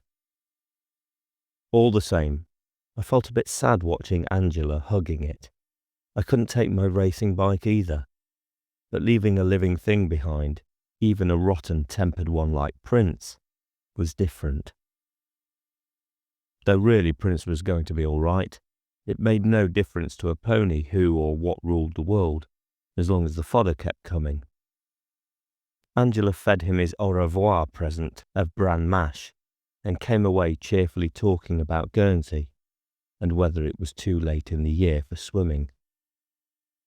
We set out at first light in Martha's Jaguar. We were stopped twice by police. They acted tough. Hadn't we heard the instructions to stay at home? But Pa and Martha put on a strong double act. They said she had a sister with a heart condition living by herself at Starcross, who had been panicking on the telephone. The sergeant at the second roadblock asked Pa why he hadn't come along to pick his aunt up. Pa told him a gang of Capt had been reported close to the village, and he couldn't risk leaving the children or his ailing mother. Martha did her best to look frail. Fortunately, the light wasn't good. The sergeant got more friendly after that. He said it was lucky that Pa's aunt lived on this side of the river. Things were bad on the other bank, and they'd lost contact with Exmouth. There were reports, too, that Capt tanks were on the move from Dartmoor, towards Plymouth probably, but they might swing this way. Pa said we'd get home as soon as possible and dig in. It couldn't last long, could it? The sergeant was a tall, bony man with a Falklands ribbon. He said, "My grandfather used to talk about the 1914 war. They told him it'd be over by Christmas, and he was 4 years out there." He shook his head. "And at least they could tell who the enemy was." The weather had turned wintry, and by the time we reached the mooring, just after 9, sleet was driving in from the west. The tide was high. That had been another reason for the early start, and boats jerked and bobbed on their lines. When we left the car's warmth, the wind bit sharply. We got the rubber dinghy off the roof and put on the outboard. Pa said, "Laurie and me first, and I'll leave him in charge of ferrying while I check things inboard, okay?" Martha stayed behind until last, organising gear. Andy gave her a hand on board, though she didn't really need it. She didn't move like a grandmother. She asked Pa, "Is everything all right?" He nodded. "Good job I filled the tanks last time. We don't know who will be running the filling station." "I don't suppose you got a forecast?" "As a matter of fact, I did. A normal weather report, not a single hail for the tripod. Cold front passing through with more sleet and rain.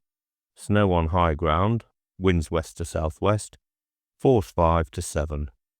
Just as well the tanks are full." "Sounds stiff for sail." They spoke lightly, but I realised they weren't relishing the voyage ahead. We would never normally have set out even for a trip along the coast with a prospect of near gale force winds. Martha said, "No point in waiting. I'll get some food going in the galley."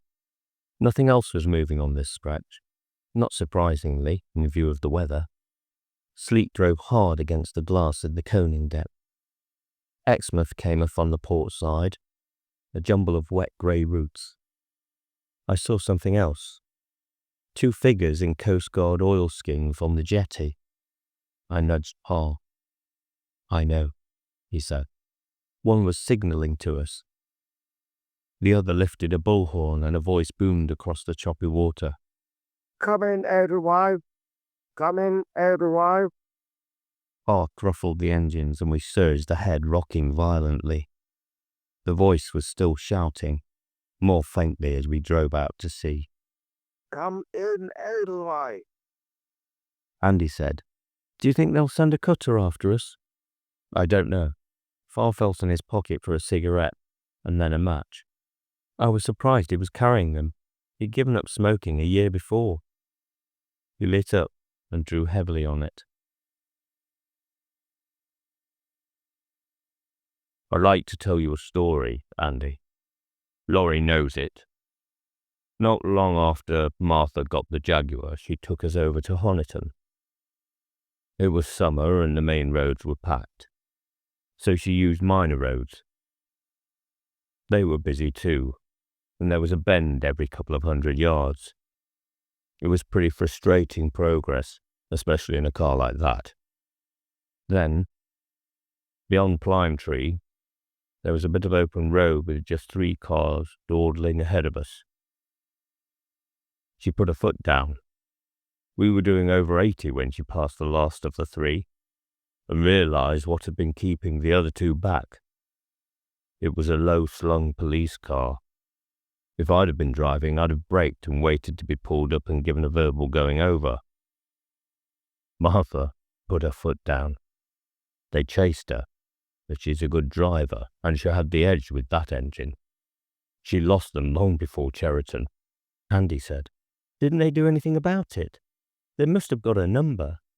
Yes, but if you don't have radar, you've got to catch your chicken before you can chop it. They'd have needed to overtake her and flag her down.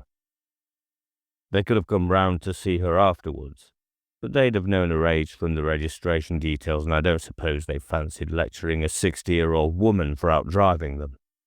We hit heavier seas, and he eased the throttle. The reason I mention it is that I think I'd have been right then. In a normal law-abiding world, it's better to toe the line and come to heel when the man in uniform calls you. But that world's gone. For the time being, at least. From now on, it's safer to follow Martha's policy. Turn a blind eye and put your foot down. I said, No sign of anything coming after us so far. Good. Keep your eyes skinned. Martha had gone below with Angela, who, like Ilsa, tended to be seasick even in good weather. I felt my own stomach heaving as we hammered away from the comparative shelter of the shore. I held out for a quarter of an hour, and had the satisfaction of seeing Andy dive for the rail before I did. Not long after, Pa handed me the wheel and went to be sick as well. Martha was the only one who seemed unaffected. She bought us mugs of steaming tea, lurching precariously with them across the tilting deck. Gradually the prospect of pursuit faded. The sea stretched grey and empty all round, or almost empty. We saw a couple of cargo ships baffling their way east, and another heading west. R observed that trade must drop off when you couldn't guarantee into whose hands a cargo would fall. Time passed slowly, no less slowly for the battering the Edelweiss was taking. Martha eventually produced stew, which I ate hungrily, and then regretted. At last there was the long shadow of Alderney on the port horizon, and not long after, Guernsey started to take shape ahead. It seemed an age before we were in the Russell Channel, another before we rolled towards the beckoning arms of the harbour. I felt weak and tired, but cheerful. We'd made it, in lousy weather, and we could relax. I'd always felt safe in Guernsey. Guernsey was different, a place where people drank the Queen's health, not as Queen but as Duke of Normandy, because the islands were part of the dukedom, which conquered England back in 1066. The mainland, Trippies, and civil war seemed very far away. Pa throttled back to the 4 knots, which was the harbour speed limit. A uniformed figure watched from the quay by the harbour master's office. Pa shouted up to him. Edelweiss from Exeter, visiting. Okay for a berth? You can take K3. Know your way? I know my way, Pa said. Good. Welcome to Guernsey. He called out something else, which a gust of wind took away. Pa cupped an ear, and he shouted it more loudly. Hail the tripod! No one spoke as we chugged in.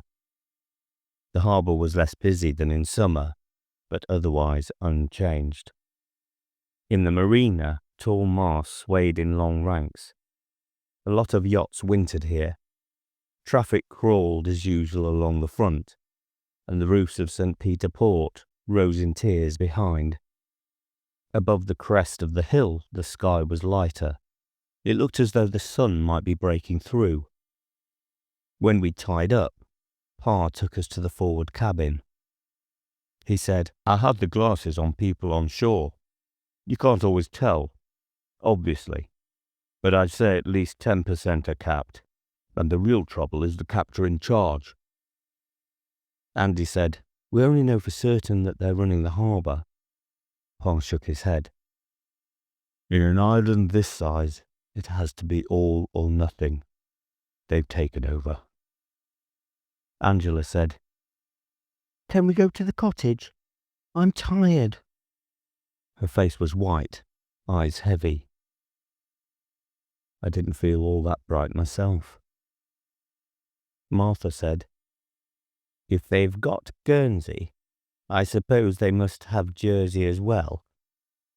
But maybe not the small islands. There's Alderney and Sark. We'd be pinning ourselves down in a small community. When they do get there, in a few days perhaps, we'd be sitting ducks." Martha put an arm around Angela, who was sniffling quietly. "We've not come this far just to give in." "There's Switzerland," she said impatiently. "If they've taken over the island, that includes the airport. The no travel regulation may not apply here, as far as the trippies are concerned, I suppose. The more travelling, the better. But they're bound to insist on passengers being capped." "Yes, I suppose they will." Pa went through to the aft cabin. I wasn't surprised he brought up Switzerland again. For him, getting back to Ilsa was more important than the fight against being capped. No, that was unfair, but very important. I was surprised, though, that he'd accepted Martha's argument so easily. I stared up at feet passing along the quay and wondered if their owners were free or capped, and, for the 100th time, what being capped must feel like. I was thinking miserably that I was likely to find out before long when Pa returned, carrying Uncle Ian's briefcase. He lifted one of the caps out. "Basically, it has to be a radio receiver, or something similar. The wiring runs just beneath the rubber. You could snip it with scissors. The cap would look no different, but it wouldn't receive. So no induced trance, no compulsion to obey the tripod." Andy asked, "Are you sure?" Pa shook his head. "Not quite sure, but we could try it on one of us and find out." I said, "The one who tries it might trip." "It would be 1 against 4. We can take it off again, by force if need be." He paused. "I'd volunteer, except that we really want the physically weakest in case it did come to that." Angela started crying again. I hadn't realised she was listening, let alone understanding. Martha said, "Not Angela. Me, if you like."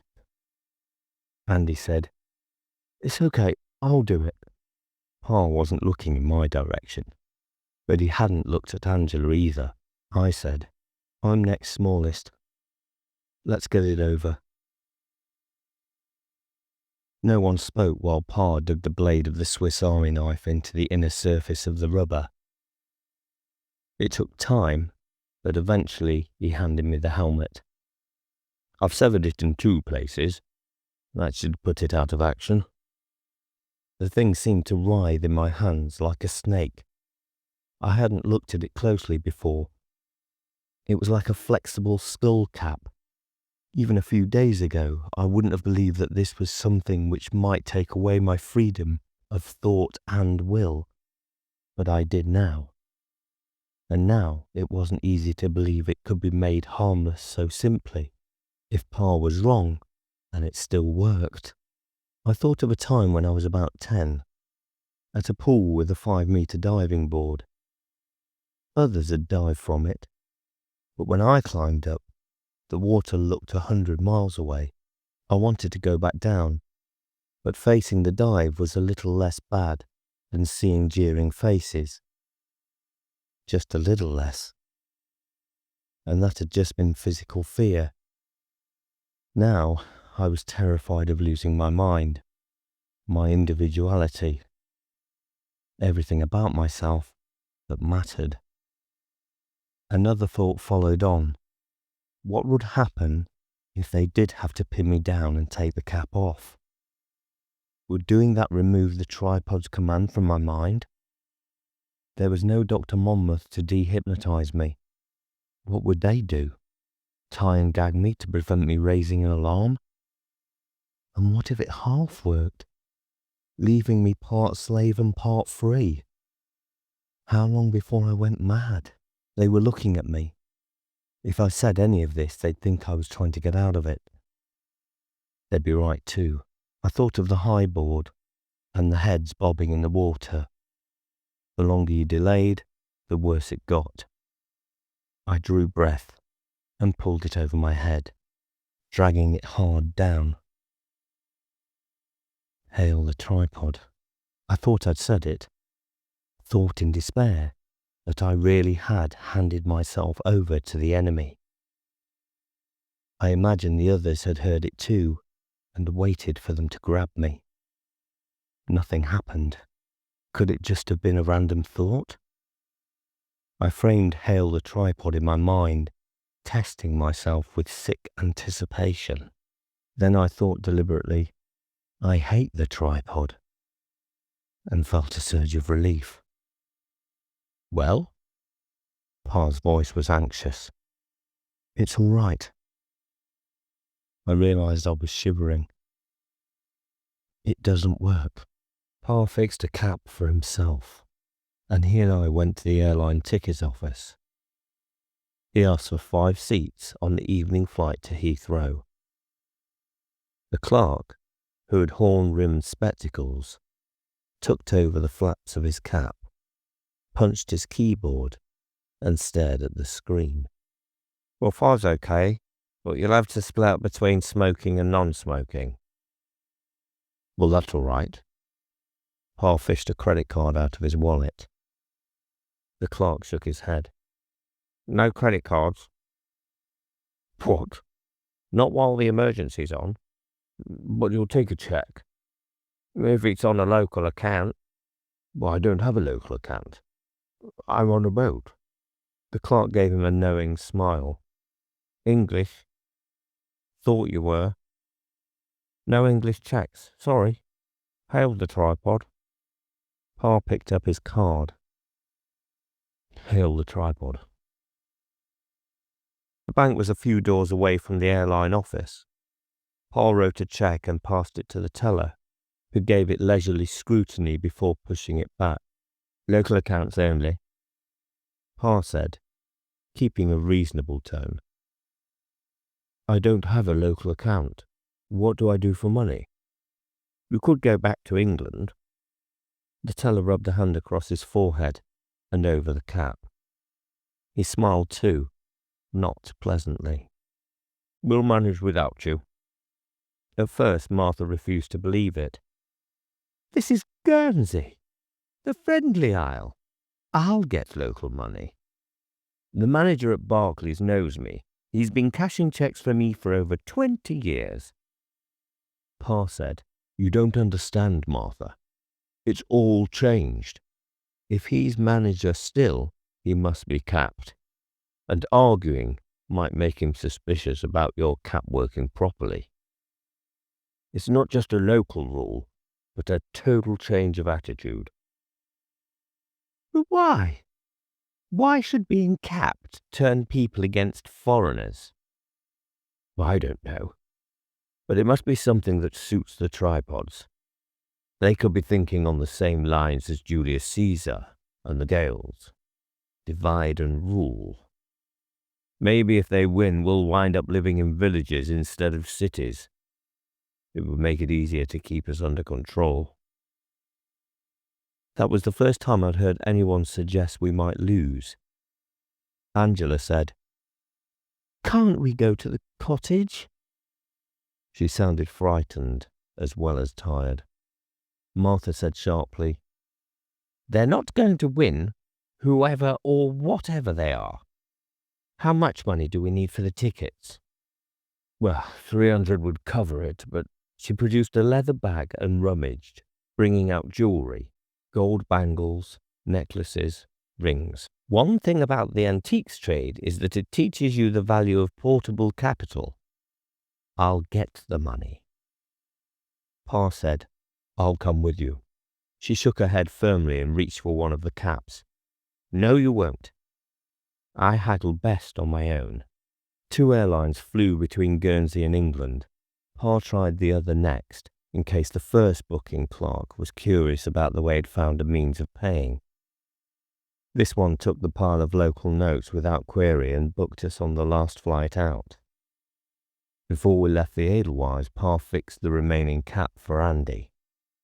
There wasn't one for Angela, but he assumed they wouldn't bother about young children. I looked back at the boat as we climbed the steps at the end of the pontoon. One more thing to leave behind. Whatever lay ahead, apart from what was left of Martha's jewellery, we were going into it stripped.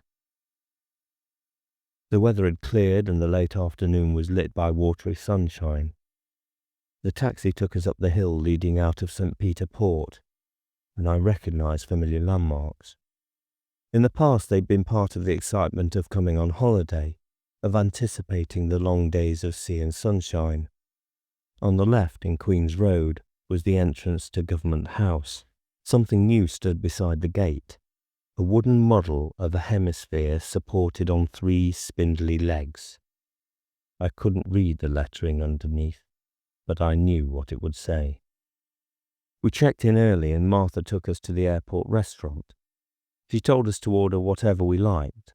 The money left over after the tickets were bought wasn't going to be any use outside the island. She and Pa ordered champagne. While the waitress was opening it, a man at another table said, "Mrs. Corjoy, is it not?" The back-to-front white collar under the black cap showed he was a clergyman, and I recognised him as a vicar of the parish where Martha's cottage was. He'd visited when we'd been staying there. Looking at the champagne, he said, "Something to celebrate?"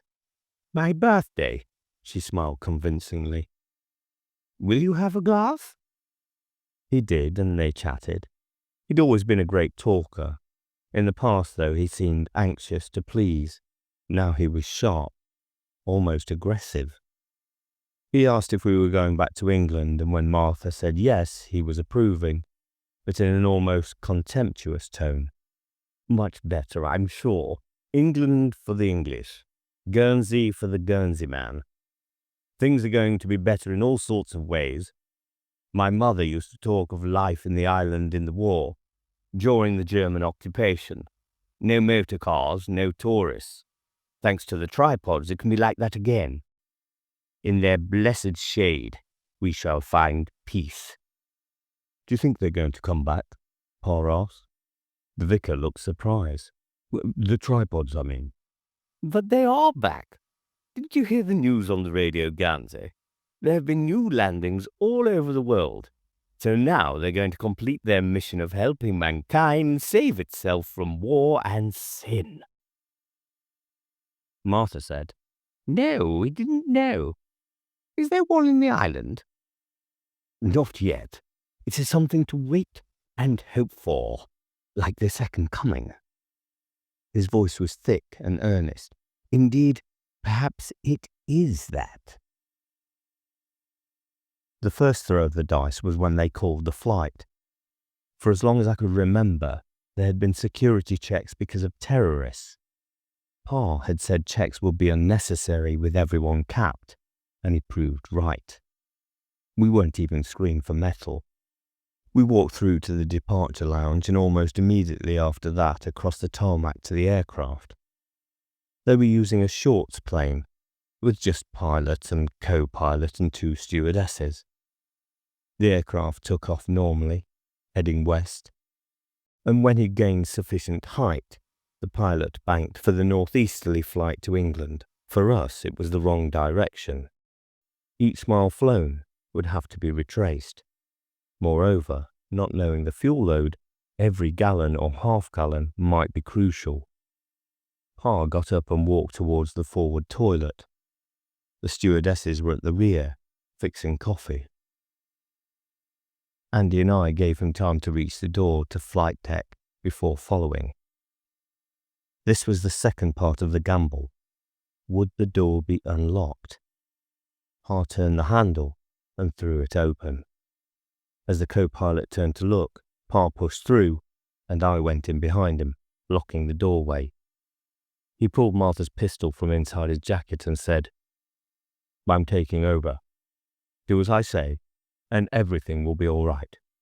I had the fear. For a moment, certainty that we'd got it wrong. In the old pattern, the hijackers had been nutters and the aircrew sane. This time it was the other way about. Being capped, the pilot would do not what he thought right, but what he thought the tripods wanted. If the tripods wanted him to crash the plane with himself and 40 passengers on board, he wouldn't hesitate. Both men were staring at the pistol. The pilot said, "What do you want me to do?" "Set a course for Geneva." He hesitated for what seemed a long time. The hope was that, seeing us wearing caps, he'd have no reason to think we were anti-tripod. Finally, he shrugged. "Okay, Geneva it is." 7. The pilot, Michael Hardy, took being hijacked more easily than I would have expected. He asked Pa why he was doing it, and Pa told him it was because his wife was in Switzerland, and flights there had been suspended. It struck me as a fairly crazy reason, but Hardy accepted it with a nod. I guess that one of the effects of being capped could be to make people generally less curious. The stewardesses and the passengers didn't seem bothered about what was happening either. The cap probably worked as a tranquilizer as well. Just how concerned the pilot was became clear after he fed details to the new flight path into his computer. He yawned and said, "Should just about do it." Har asked him, "What do you mean, just about?" "Fuel. We've enough for Geneva, but there won't be anything over for a diversion. Let's hope we stay lucky with the weather." One of the stewardesses brought us all coffee, and he talked as we drank it. Flying had been something he'd always wanted to do. As a schoolboy, living near Gatwick Airport, he'd spent most of his spare time plane spotting. Until recently, he'd thought of his present job as a stopgap. His ambition was to fly the big transatlantic planes. Munching a biscuit, he said, "Funny that. Looking back, I mean, why bother?" Pa said, "You're happy now to stay on the local run?" Hardy paused before answering.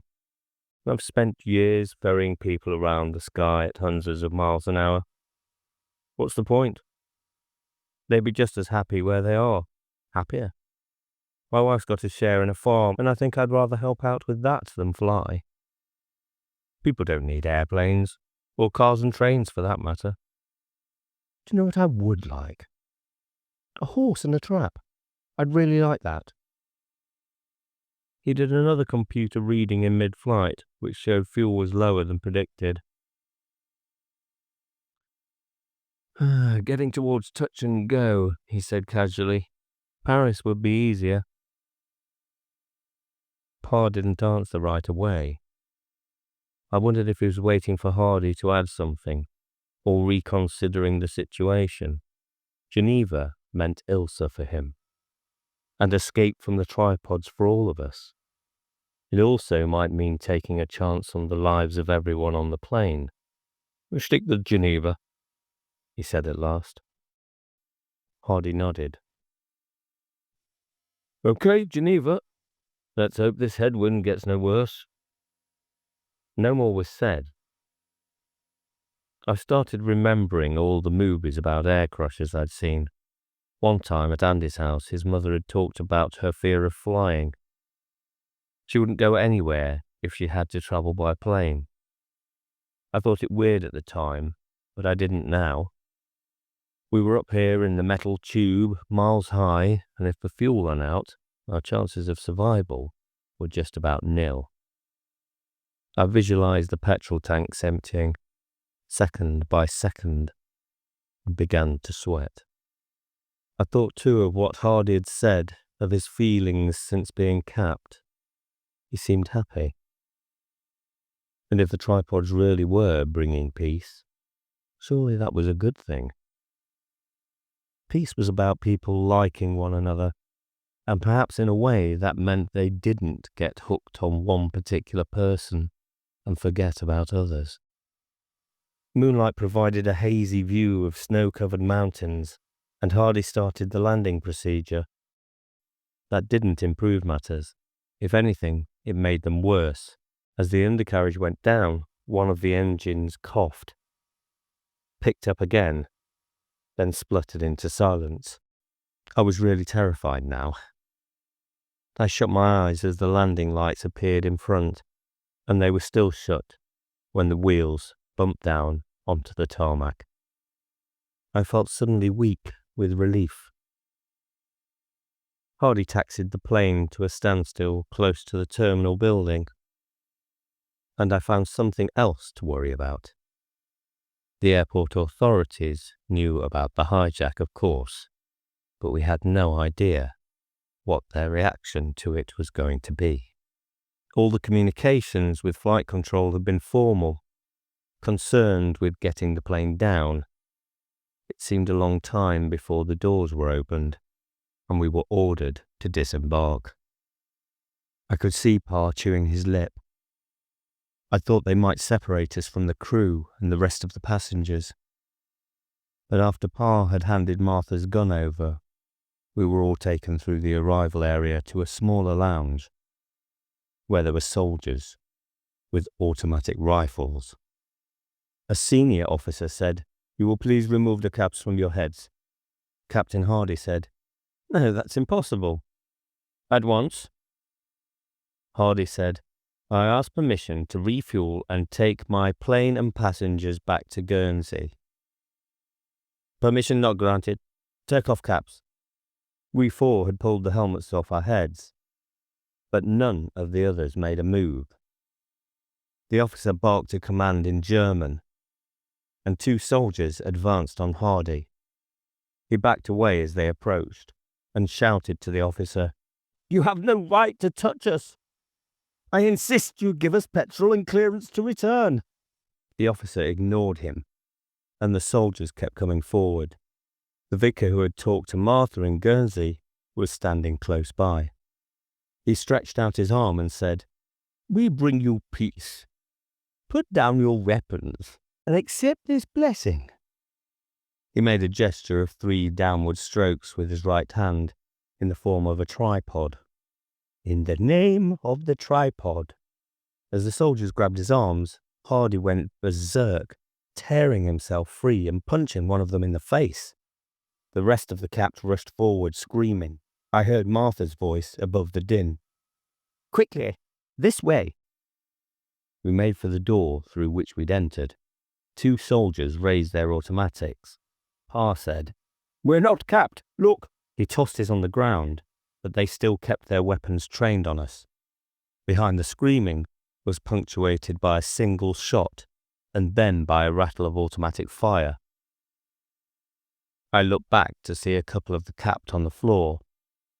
Captain Hardy blood pouring from a wound in his neck, was one. It was quickly over. Shocked into silence, the rest stared dumbly at the soldiers, 2 of whom took hold of a man about 60 and pulled him to one side. He started to cry as one of them tore off his cap, and went on crying as they moved on to their next target. It was a dreadful noise, which got worse as others had their caps forcibly removed. They offered no further resistance, but it was like listening to animals being tortured. The officer in charge came to us. "You will be escorted to the debriefing room." His voice was cold. "Obey all orders." Pa said, "We damaged the caps so they wouldn't work. We've not been under tripod influence." The clipped voice did not change. "Obey orders." They interviewed us separately and at length. Eventually we were given food and taken to a hotel for the night. When Pa asked to be allowed to telephone Ilsa, he was refused. There was a telephone in the bedroom he shared with Andy and me, but it wasn't connected. Next morning, Pa and Martha were interviewed again, and after that, we were taken before a stiff little man with a black beard, who told us we'd been granted permission to stay in the country for 7 days. We were free to travel to Furnor, but must report to the police as soon as we got there. He pushed across a piece of paper which was our authorization. Pa said, "But after 7 days, the position will be reconsidered. You are aliens who have entered this country illegally. You will be returned to England except there are no flights at present. I must warn you that any failure to obey police instructions will result in immediate deportation for all, to any country which will accept you. Can we keep the caps we were wearing? The ones that don't work. Why? In case we need them again. There are no tripods in Switzerland. You will not need them." He shrugged. "It has been established that they are harmless. Keep them if you wish." Martha sold more gold to get Swiss money, and we took a train to Interlaken. The track ran beside the lake, which stretched as far as the eye could see. The day had started cloudy, but now both sky and lake were clear and blue, with just a few clouds covering the mountain peaks on the far side. Pa had a relaxed look. There was plenty to relax from. The hijack, the fear of the plane crashing, and then the business at the airport. Things were different in real life from television. The gunshots more deafening. The blood brighter red and spurting horribly. As I was thinking, there was also, for him, the prospect of being with Ilsa again. He said to Angela, "We'll see Mutty in a few hours. I wonder if she'll recognize us after all this time." "Of course she will," Angela said. She was eating an apple. "It's not that long." Martha was looking out of the window. Between us and the lake, there were houses, with children playing, a frisking dog, smoke rising from a chimney. She said, "It has a nice, safe look. Do you think? Do you think we'll be given that extension?" Pa stretched. "I'm sure of it. You get the bureaucrats at airports. Local police are different." The train stopped at Lausanne, where the timetable scheduled a 30-minute wait. I asked Pa, "Can Andy and I have a look around? We'll be back in plenty of time." "Better not. Just in case." I thought quickly. "I'd like to see if there's something I can get as a present for Ilsa. It's her birthday next week." Angela wasn't the only one who could play that sort of game. He hesitated, but said, "All right. As long as you're back in 1/4 hour. Martha said, "I don't think you'll be able to buy anything with English money. I was wondering if you could change some for me." "And how long before I'm able to use what I change?" She smiled and fished in her wallet. "But I suppose I asked for that. 20 francs. It'll have to be something small." "You'd better have a bit to spend too, Andy," Angela said. "And me?" I said, "No, you stay here." "If you're going, I can." Her eye had a steely look. It isn't fair if you get a present and I can't. She's my mother. I argued, but didn't expect to win. Martha gave her 20 francs as well, and she tagged after us while we explored the station. We found a little shop, and I wondered whether to get Ilse chocolate or a doll in peasant dress. While I was deciding, Angela bought one of the dolls, so it had to be chocolate. There were 2 sizes, at 9 francs and at 19. I asked for the smaller, then changed my mind and picked the other. I'd been vaguely aware of people gathering near us. The voice immediately behind startled me. C'est Anglais. I knew that was French for dirty English. But if I hadn't, the tone of voice would have given me a good idea. He was about 16, tall and dark-skinned, wearing a red jersey with a big white cross, the Swiss national emblem. There were others with similar jerseys in a mob of a dozen or more, mostly about his age but a couple younger, and one man with a grey beard who looked about 50. Those that didn't have jerseys wore red headbands with white crosses. Andy said quietly, "Let's get out of here." He moved towards the platform, but the tall boy blocked his path. Another, shorter and fair-haired, said, "What are you doing in our land, filthy English?" Andy said, "Nothing. Going back to the train." Someone else said, "Filthy English on clean Swiss train is not good." "Look," Andy said, "that's twice we've been called filthy English." He raised his voice. "The next one gets hit." There was silence for some moments. I thought he'd got away with it, and Andy must have too. He pushed forward against the tall boy, forcing him to give ground. A gap in their ranks opened, but only for a second. One grabbed his arm and swung him round. Another kicked his leg viciously, bringing him down. As he fell, Angela screamed. I caught her arm and pulled her in the opposite direction. They were concentrating on Andy, and it looked as though I might succeed in getting her away. But Angela yelled again, and I saw the man with the beard grabbing her from the other side.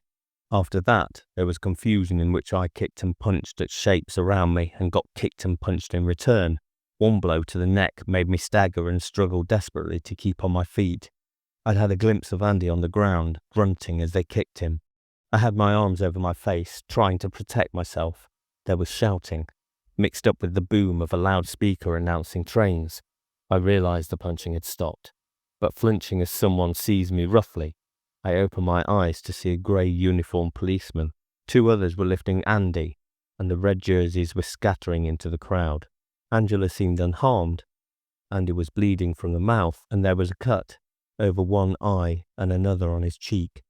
When I asked him how he felt, he said, "No sweat. I'll live, I think." The police escorted us back to the train. I told Pa what had happened, while Martha cleaned Andy up. The police demanded details of our journey and checked passports. During the scrutinizing, Pa asked, "What are you going to do about them?" "These children are your responsibility," the senior policeman said. He had a round face and small eyes and spoke English slowly but well. "You have permission to proceed to Fernor. Report to local police on arriving." "I wasn't talking about these children." Pa was chewing his lip again. "The ones who attacked them. What are you going to do about them?" "We do not know their identities." "Did you make any attempt to find out?" "And we do not know if there was provocation." "Provocation? The children were buying presents for their mother, who happens to be Swiss, when they were called filthy English and set upon. I thought this was a civilized country." The policeman cocked his head, small eyes staring. "Listen, Englishman, this is a civilized country, and a country for Swiss people. We do not need foreigners here. Do you wish to make a complaint?" Martha said. "Forget it, Martin." The policeman rocked on his heels. "If you wish to make a complaint, you must leave the train and come with me to police headquarters. You will stay there until my superintendent is free to see you and discuss this complaint. I do not know how long that will be, because he is a busy man. Well, Englishman, Pa said, tight-voiced. No complaint. Good. Make sure that no one of your party causes more trouble. I wish you a safe and swift journey back to England. As the train started, Pa said, I don't understand it. Martha said, I never did like the Swiss, she added. Apart from Ilsa, of course. Andy said, I did say I'd hit anyone who called us dirty English again. That's when they came at us. I'm sorry if I caused the trouble, but I didn't see how I could have just listened and said nothing.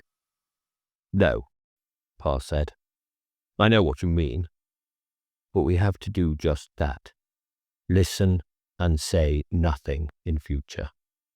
It's a different kind of xenophobia from the brand we found in Guernsey. But it's still xenophobia. Angela asked, What's xenophobia? Fear of foreigners. Fear and harassed. It can be valuable protection for the tribe, and it can also be nasty. It's a funny thing. On the surface, what we saw in Guernsey seems better. People just wanting to be left alone to live their own lives. While here, it's aggressive. A positive urge to attack foreigners. But this one's healthier. The Swiss have wrapped themselves up in being Swiss and hating anyone who isn't. It's tough on us, but it may be a good protection against the tripods. Here Martha went on talking about it as the train picked up speed.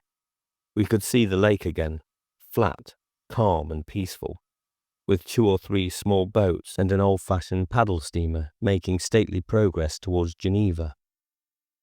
I was thinking of my part in the proceedings. I'd tried to get Angela away because she was a girl, and my half-sister, and needed protecting. That had also meant leaving Andy to the mob. I hoped he understood why. One eye was nearly closed from the swelling round it. He saw me looking and winked with the good one. I had telephoned Ilsa from Geneva, and when the train stopped at Interlaken, she was on the platform. She kissed Martha and hugged Angela, but her eyes over Angela's shoulder were on Pa. Then she and he moved towards one another slowly. She put her hands out, and his hands took them. They stood close together, smiling for some moments before he kissed her. It was Ilsa who eventually broke away. She was smiling and crying at the same time. She turned from my father to look at me. Lowry, she said. Oh, Lowry, I cannot say how good it is seeing you again. She came towards me, and I put my hand out. Good seeing you too. It was funny. I put my hand out so she wouldn't kiss me. But I hadn't thought I meant it about being glad to see her. But in a way, I was. 8. Fernor was a little mountain village, built round a single road with a wooded slope above it on one side and a staggering view down into a valley on the other. The road from Interlaken ended there, or practically ended. It continued up the hillside as an unpaved track, giving access to 6 dwellings, and finally to the Gasthaus Rutzek. The first Rutzek house had been built by Ilsa's grandfather as a vacation spot for the family, but between the world wars, her father rebuilt it on a larger scale, as a guest house. It had 8 bedrooms and a couple of lounges, and a terrace in front where there was a telescope and a pole flying the Swiss flag. The Swigram had stopped operating it as a guest house when the Swigram got ill. The only person living there apart from family was a handyman called Jon, even older than the Swigram. He also looked after the animals, chickens and 2 cows that ambled round the sloping meadows with bells round their necks, and shot game for the pot. He had an old shotgun he tended lovingly. The Swigram was white-haired and plump. She spoke little English and seemed a bit in awe of Pa, and more so of Martha, who spoke to her kindly, but rather in the way she'd spoken to the daily help back home. There was snow the second day, but it thawed almost immediately. Ilse said it was warm for the time of year. I looked longingly at the rack of skis in one of the sheds, and meanwhile Andy and I explored around. The terrain was fairly dull above the chalet, cropped grass and boulders, but more interesting below the village, where there were pine woods and some good climbs. The lake was visible down in the valley, and we could watch boats crossing through the telescope. It was coin-operated, but the box was open, so you just put the same 20-centime piece through over and over again. We also helped Jon with the chickens and cows. The chickens sometimes laid astray, and we had to hunt for the eggs, and the cows had to be found and brought in at night. I tried to talk him into letting me use the shotgun, but he wouldn't. It wasn't a wildly exciting life, but pleasant enough. The Swigram was a better cook than Martha, too. Her husband, the Swigramp, lay all day in the big double bed in their bedroom, except in really good weather, when she and Jon moved him into a daybed on the balcony. I sat with him sometimes, but never knew what to say, and he didn't talk either. But he always smiled when Angela came into the room. I didn't know if he had any idea what had brought us here, or if he even knew about the tripods. Swiss radio and television were in French and German. Ilse had to tell us what they said was happening in the outside world. It seemed that in most places the Capt were now in charge, but the Swiss weren't worried. For hundreds of years they'd been surrounded by dictatorships and empires and such, and had managed to disregard them. They had the protection of their mountains, and an army in which all male citizens served. The tripods were a nuisance, but so had Napoleon and Hitler been. They felt all they needed to do was sit tight and go on being Swiss. They were taking some precautions. They'd rounded up their local trippies at the beginning and put them into camps under armed guard. The few who had escaped the original sweep and tried to distribute caps were quickly caught and imprisoned. Ilse, who had only seen things from the Swiss viewpoint, was sure the tripod's craze would soon die away. Pa wasn't so optimistic, but hoped the Swiss might be able to cut themselves off from the rest of the world as an oasis of freedom. In the village, we at first encountered similar anti-foreign feelings to those in Geneva and Lausanne. The villagers made a point of ignoring us, and the shopkeepers, there was a combined dairy bakery and a general store, were surly and unhelpful. When it came to reviewing our permit, the village policeman, a man called Kraz, hesitated a long time. In the end, he said he would stamp a renewal only because we were related to the Rutsekis. The Swigramp was well known and respected. Some of the local boys carried things further and followed us, chanting insults. One of the leaders was Rudy Graz, the policeman's son. He was only 13, but well built, and he picked on Andy in particular. The third time it happened, when we were leaving the village on our way back to the Gasthaus, Andy stopped and turned round. The Swiss boys stopped too, but Rudy said something in the local dialect, and the rest laughed. Andy walked back to him and spoke one of the few German words he knew. Dummkopf, meaning idiot.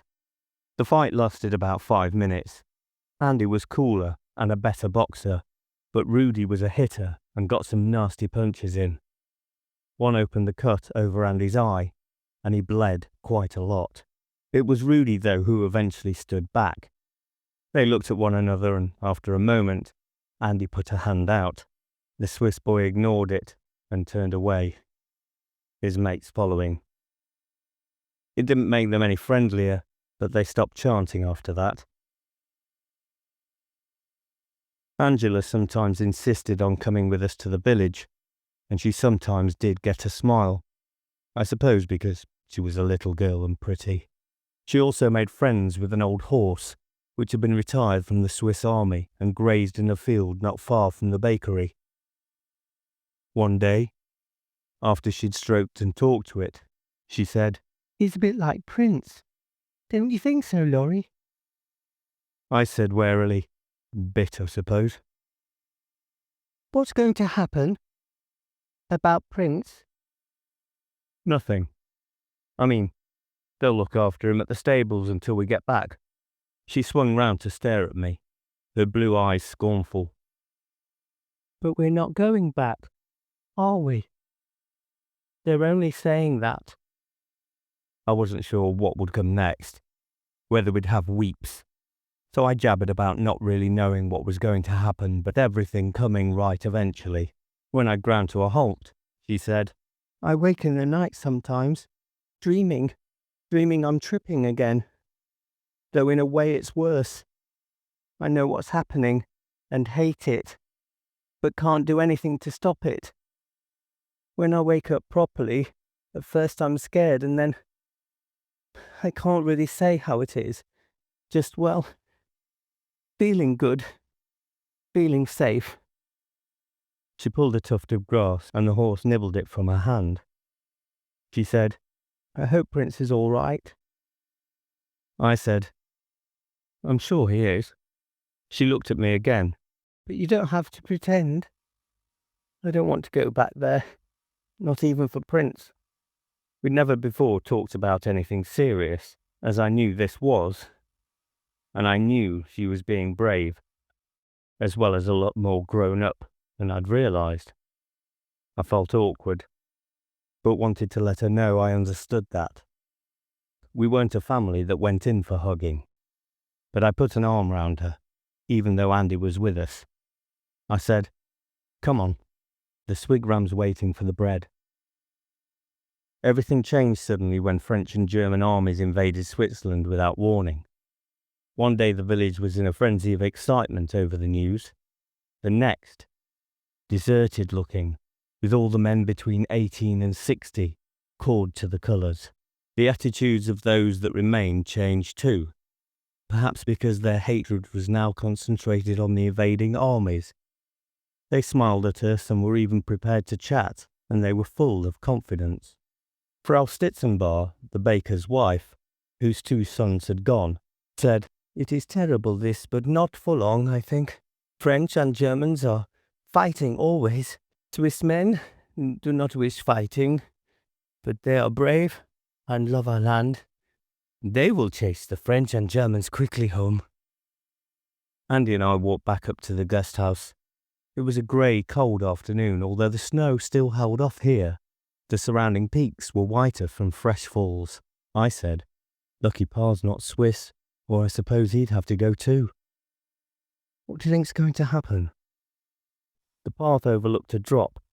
Andy threw a stone, and we saw it bounce off scree hundreds of metres below. He said, the Swiss thinks being patriotic makes them a match for anyone. They don't understand what it's like facing an enemy that's capped. Those at the airport surrendered as soon as the army began firing. That was different. Why should the tripods care about a tiny group like that? It didn't matter what happened to them. But now they're sending in armies of men who don't give a toss about being killed. I thought about it. Fighting and not minding if you got killed. You'd have to be capped to feel like that. Anyway, I said, I shouldn't think the fighting will get as far as Fernhor. And nor did it, and Frau Stitzenbar was right. It was finished quickly.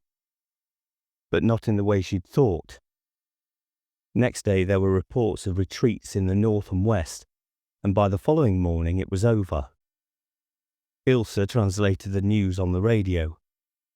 Everlasting peace had come to Switzerland, as it had already to the rest of the world.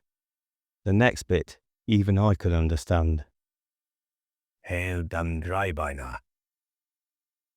2 days later, looking through the telescopes, I saw the familiar shape of the paddle steamer, furrowing a path towards Interlaken, and something else, scuttling monstrously along the shore. I called out Pa and Andy. When Pa had looked, I said, There's nowhere else to go, is there? Pa looked weary, and his chin had a stubble of beard, black with patches of grey. In the past, he'd always shaved as soon as he got up. He shook his head, without answering. We gazed down the fall of land towards the lake. You could see it, though less clearly with the naked eye, lurching across farmland, not caring where it trod, or on what. Pa's face had an expression of despairing misery. I hadn't realized that misery maybe got worse the older you were. I said, "We're pretty remote though, aren't we? They may not come up here." He shook his head again, slowly, as if the effort was painful. "Well, maybe not." Martha and Angela came out too. Martha was watching Pa rather than the tripod. After a time, she said in a more gentle voice than usual, "Ilsa's with the swig ramp. He's not so good this morning. Why don't you go and sit with her?" Over the next few days, the men straggled back to Fenor. There hadn't been many casualties because the fighting had lasted such a short time. And then one morning, on the way to pick up the day's bread, we saw that the villagers were wearing caps. I whispered to Andy, "What do we do? Get out fast. It might draw attention." "Look, there's Rudy.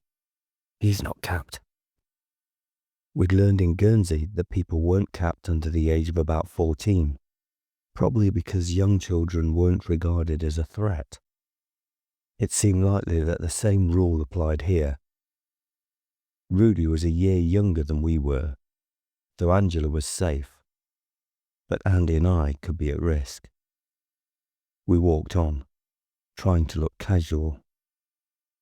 In the baker's shop, Herr Stitzenbach was bringing in trays of fresh loaves from the bakery, and Frau Stitzenbach, behind the counter, offered her usual greeting of "Grüß Gott." It was all normal, but for one thing, the black caps covering her braided hair and his bald head. Frau Stitzenbach asked about the swig rump and went on chatting while I ached to get away. At last, we had the loaves and our change and could leave. We headed up the village street, but within 50 meters met a group of men strolling down. One of them was Rudy's father. He didn't look like a policeman. He was small and thin, with an unhealthy, sallow complexion. He had a policeman's manner, though.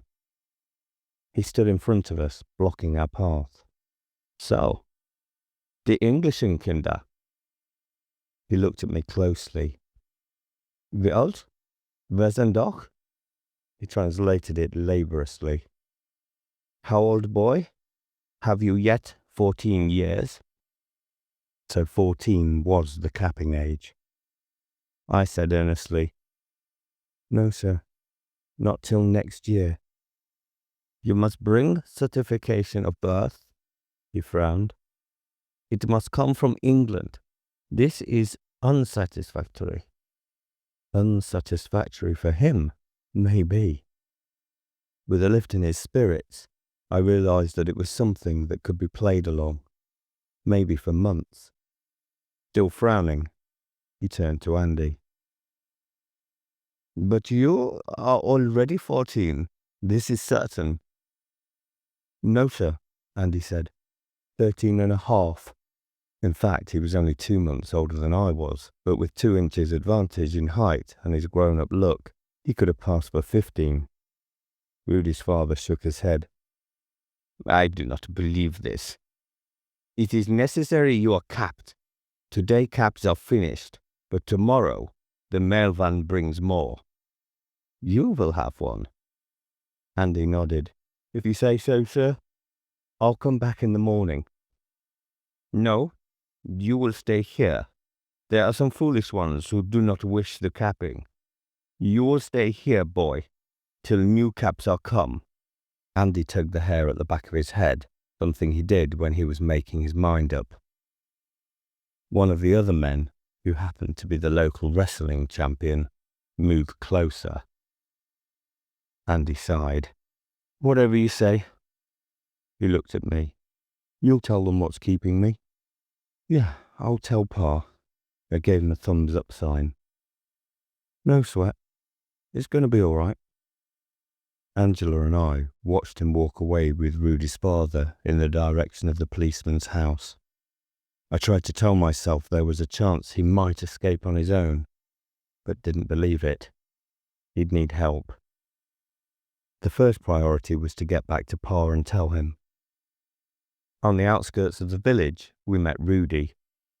To my surprise, he stopped and spoke. "Why is Andy not with you?" And had a feeling the news wasn't a surprise. His father had probably talked about the English and capping, but he didn't look as pleased as I would have expected. He resembled his mother rather than his father in being big and blonde. And like her, he usually had a big, empty smile. He wasn't smiling now. "You must stay for the capping?" I nodded. "Does he wish this?" "I don't know." I got cautious. "But it has to happen, doesn't it? To everyone." He said slowly, "They say so." We found Pa and Martha in the residence lounge at the front of the guest house, drinking coffee. They were talking but stopped as we came in. Angela burst out with the story, and I let her tell it. When she'd finished, Martha said, "That's terrible. But the Caps won't arrive till tomorrow. I'm sure he'll manage to get away before then. Andy's resourceful." I said, "There's a room at the police house like a cell. Jon told us. It's got a bolt and double locks, and the only window is 10 feet up and barred. It's not a question of being resourceful. He can't get away without help." She shook her head. "I wish there was something we could do." "We have to. You don't understand."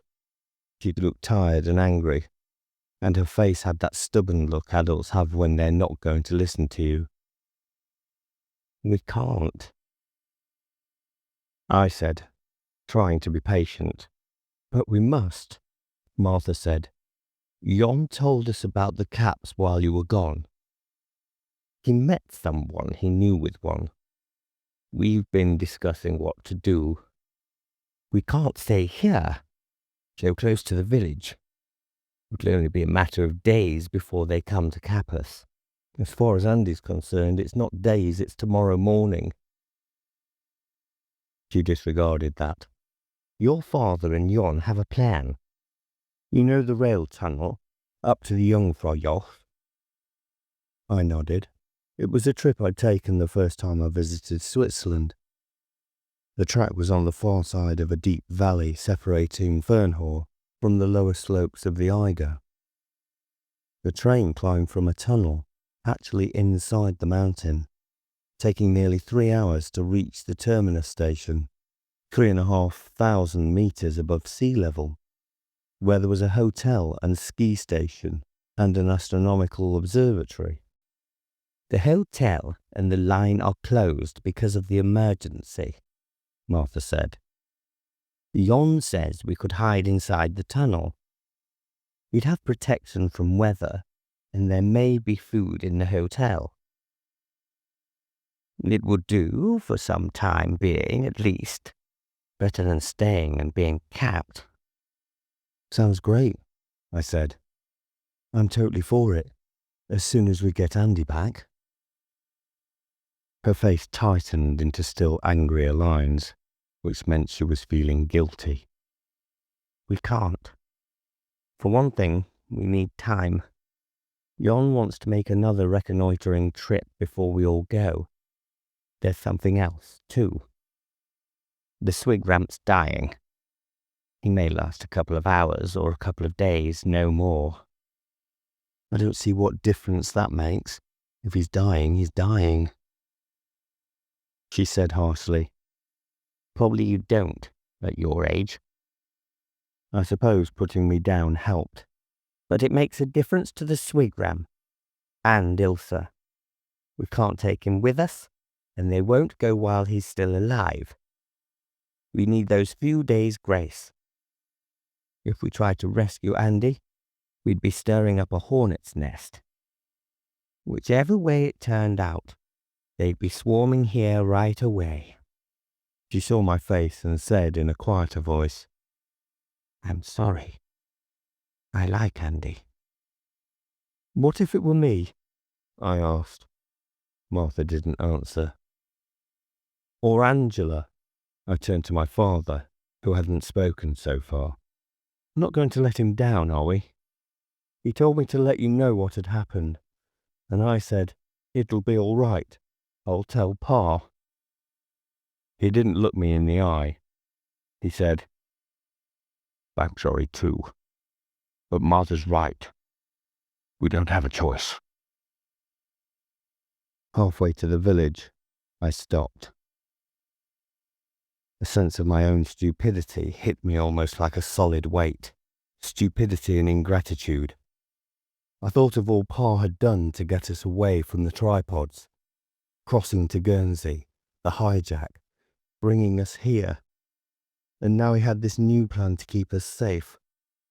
What made me think I knew better than he did? Martha was right too. A rescue attempt that went wrong would put everyone at risk, which also applied to my idea of going it alone. Even if Pa was prepared to abandon me rather than endanger Ilsa and the others, I was still likely to draw attention to the people in the guest house. I was aware of thinking it out, of being clear-headed, cool, rational. It was early evening, suddenly cold, with the mountains outlined sharply against a sky that was dark blue above, yellow in the west where the sun had gone down. A jay croaked, out of sight, probably looking for a late snack, and I became aware of something else, behind the thinking out part. Nothing cool this time, but a feeling of relief so great I wanted to yell it to the silent mountains. I'd known I was scared of going back into the village, but I hadn't realized how scared. Utterly terrified, in fact. Even more frightened than I'd been when the plane was trying to get into Geneva. I stood looking down at the huddled roofs of the village, with smoke rising almost straight from their chimneys. It was a picturesque and ordinary scene, except that the people beneath the roofs had lost what lay at the heart of being human, their individuality, and the power to act as free men and women. But in their case, it had been forcibly taken from them. I was surrendering mine out of cowardice, and I remembered what Pa had said about Martha and the police car.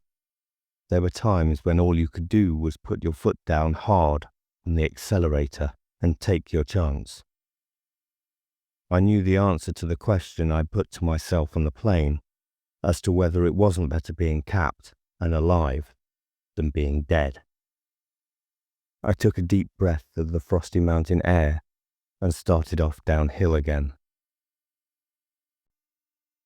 9. It was dark by the time I reached the village. Night came fast in the mountains. My first objective was to find out about the conditions in which Andy was being held, and I decided a direct approach was best. I'd told Martha I was going to my room to read, and had taken a couple of books from the lounge as evidence. They were in my hand as I pressed the brass bell push outside the policeman's house. Footsteps sounded heavily inside, and I braced myself to confront Rudy's father. But it was his mother who opened the door. She looked at me in surprise. Ach so, der Engländer. Was willst du? Something to read. I showed her the books. For my friend, Andy. She said something I didn't catch. I shook my head and she spoke in English. You give books me, so I give your friend. That was no help. I asked, can I see him? She shook her head doubtfully. I heard Rudy's voice behind her. They had a rapid conversation. At the end, she motioned me to come in. Rudy said to me, "You cannot see Andy until my father says yes. He has gone to the inn, but back soon. You will wait?" At least I was inside the house, though not too hopeful of getting further. There was no reason really why I shouldn't just leave the books, which was what I was fairly sure Rudy's father was going to tell me to do. Despite being dubious about letting me in, Frau Graz produced a jug of homemade lemonade and a chocolate cake. She gave Rudy a piece too. His homework lay open on a table. I nodded towards it and said, "Don't let me stop you." He shrugged.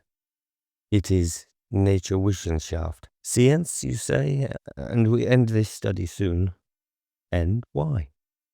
"The chief teacher tells us Naturwissenschaft is not needed anymore. There is no need to learn science now that tripods rule." I could see the reason. Science was a part of independent thinking, and that was over for the human race. I looked at Rudy. I knew practically nothing about him, but he looked worried when we spoke about Andy being capped. And this was a situation where one had to take chances.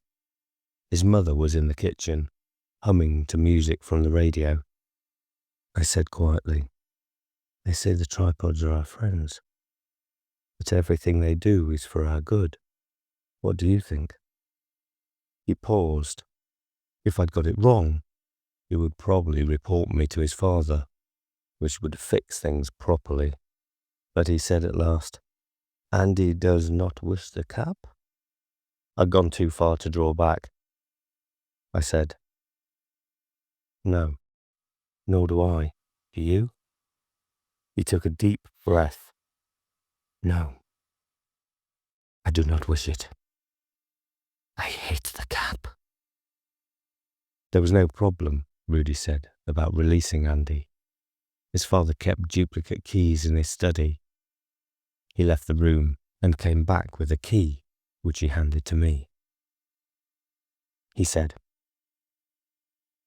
"To the left, past the back door. I will talk with my mother while you do this." It was a kind of shed, but solidly built. I unlocked the door and found a room furnished only with a metal trundle bed. Andy was on his feet as the door opened. I said quickly, "No time to talk. Rudy's keeping an eye on his mother. Let's go," he said, right unhesitatingly. I felt good as he followed me through the yard. Pa had said there was nothing we could do, but I'd done it. It didn't hurt either that this time Andy was doing the following. Rudy came from the kitchen, calling something back reassuringly. We went through the hall on tiptoe. There was a stuffed bear guarding an umbrella stand. Though moth-eaten, it looked ready to pounce. I pushed a fist into its ribs and saw dust rise. Rudy opened the door a crack and looked out warily. I was impatient for him to open it fully. Instead, he stood back. He looked at me helplessly. The door was open from the other side, and Rudy's father came in. He was wearing his uniform. I thought how much a part of it the cap seemed. He took in the scene and said sharply, "Was bist das?" Rudy just stood there. I didn't know what to do either. Andy said, "Run for it, now!" He charged Rudy's father, knocking him off balance. As Graz shouted, I got past, but looking back saw that he'd recovered and was holding Rudy. He shouted again, and I saw figures running along the street towards us. Andy was wrestling Graz, trying to free Rudy. I went to help, but Graz's reinforcements were on us. In a matter of moments, we were bundled back inside the house.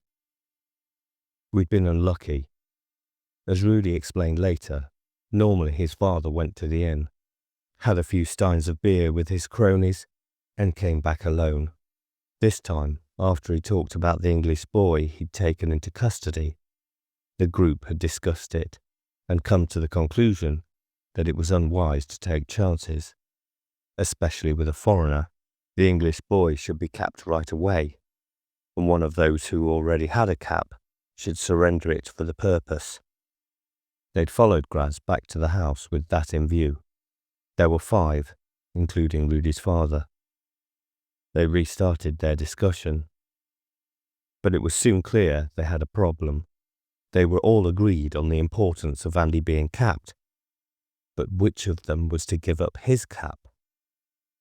As they argued, it emerged that no one was willing. Like the people at the airport, they found the thought of being without the cap intolerable, even temporarily, and even to serve the interests of the tripods.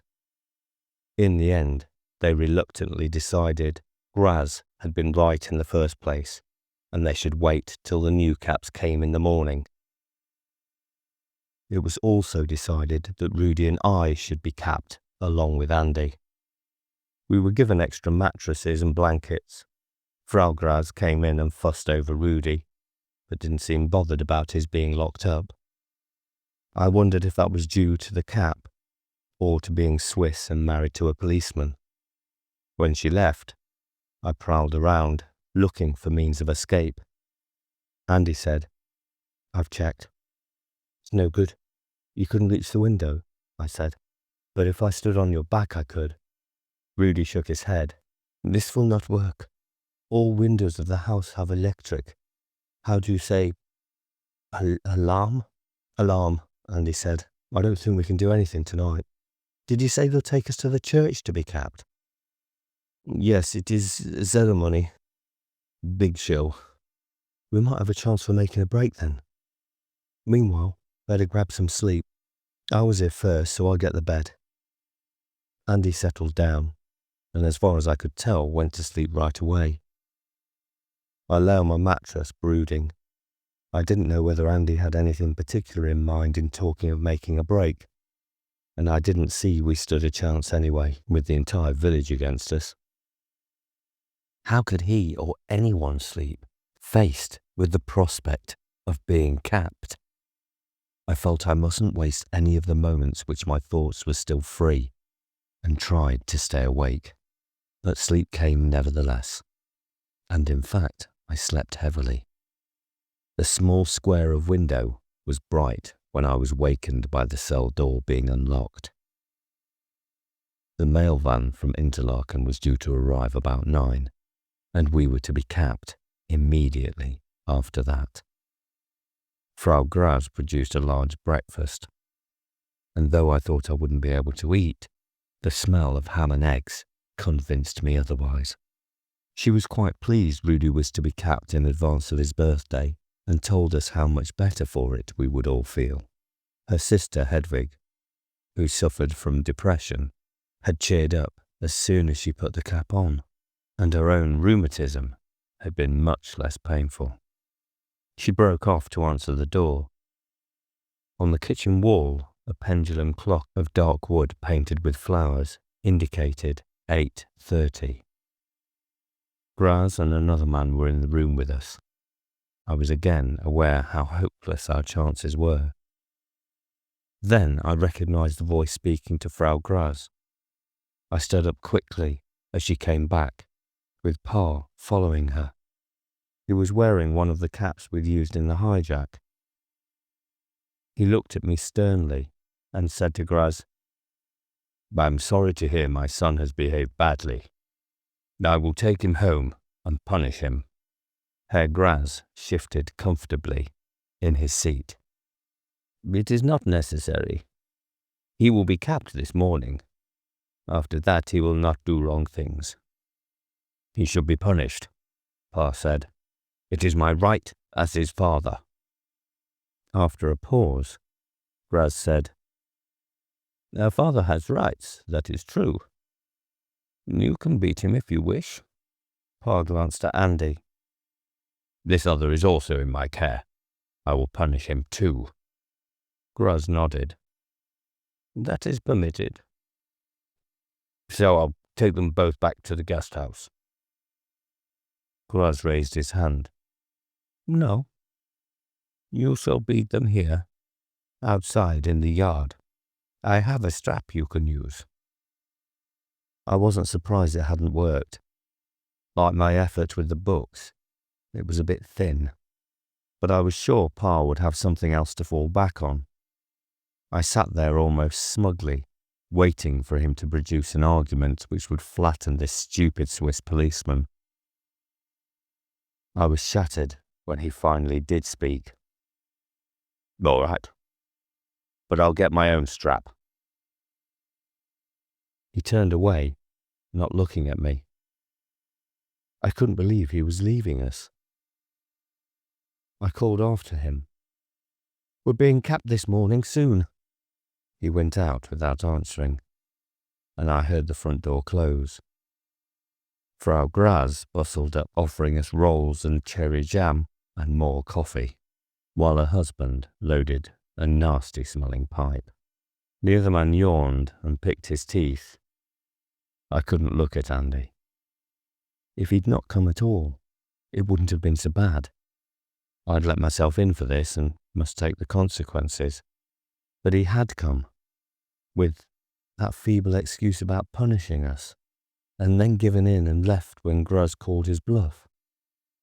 He was going back to the Gust house, to Ilsa and Angela. He'd protect them all right. I felt as I'd done the time he came out to play football, and I kicked his shins, only worse. This time, I knew I hated him. I went so far as to think of a way of getting even, a better way than kicking. All I had to do was tell Graz about the fake caps. The tripods could have him too, and Ilsa, and Angela, everyone. I started to say it. Hey, Graz? He looked up from his pipe. What is it, boy? I shook my head, feeling sick. Nothing. It seemed a long time before the doorbell rang again, though in fact it was only minutes. Frau Graz went to answer it, sighing with exasperation. When I heard Pa's voice, and even when he came into the kitchen, I felt numb. I wasn't going to start hoping again. I didn't even look at him, until Graz gave a grunt of surprise and dropped his pipe with a clatter on the table. Frau Graz stood by the kitchen door, looking agitated. Jon was there too, and Pa was holding Jon's shotgun. As a good Swiss housewife, Frau Graz kept a pile of clean tea towels in a cupboard beside the sink, and they came in handy as gags. She thought this was a robbery. It made no sense to her that anyone should use force to prevent someone being capped, and started grumbling about where the family valuables were kept. I gagged her into silence, avoiding her reproachful looks. Pa and Jon had dealt with the men, and Pa approached Rudy. I said, no, he helped us. He doesn't want to be capped either. We can't take chances. If the alarm's raised, Rudy, I said, tell him you want to come with us. Yes, he nodded. Please, I hate the cap. It's too risky. I didn't want to argue. I felt bad about the way I felt when he went to get Jon, but I couldn't accept this decision any more than the one over Andy. I said flatly, you've got to let him come. Pa looked at me. He shrugged with a little smile. All right. You keep an eye on him. As we left the house, a passing villager exchanged greetings with Jon.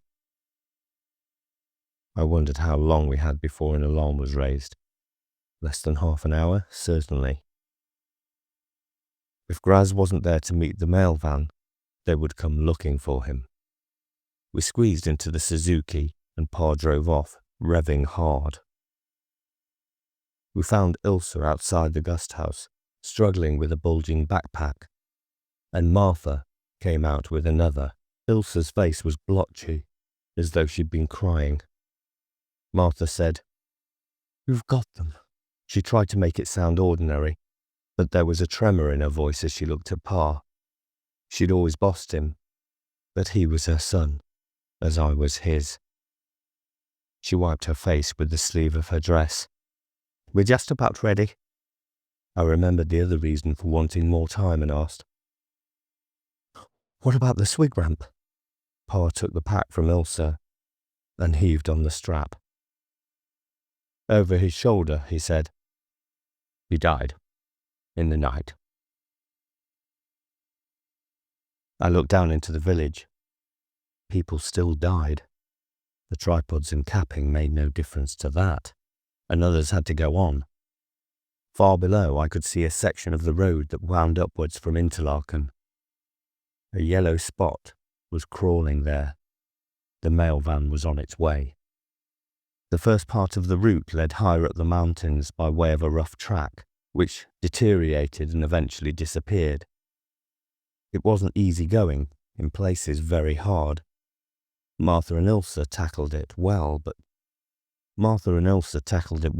the swig ram was soon gasping, and we were forced to slow down. We lost sight of the gust house, and for a time our only view was of the steeply climbing rocky slope and an ominous grey sky beyond. The wind was northeast, razor-edged. Jon thought there would be snow before nightfall. A halt was called where there was a patch of level ground. The gust house was once more in view, and Jon pointed down. There were 3 cars outside the house apart from the Suzuki. Pa scanned the scene with field glasses which had belonged to the swig ramp.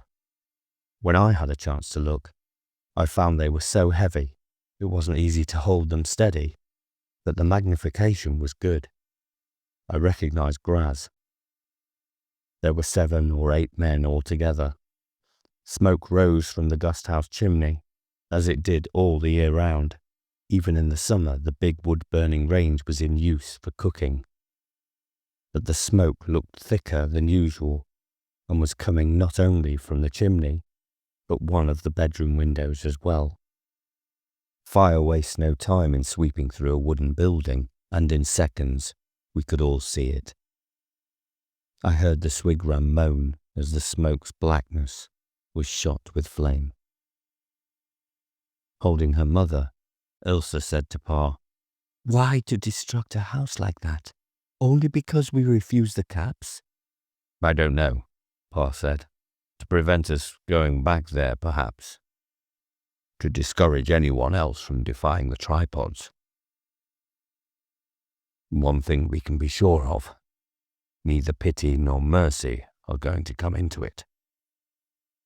They believe what the tripods tell them, and as far as the tripods are concerned, we are nothing but a nuisance.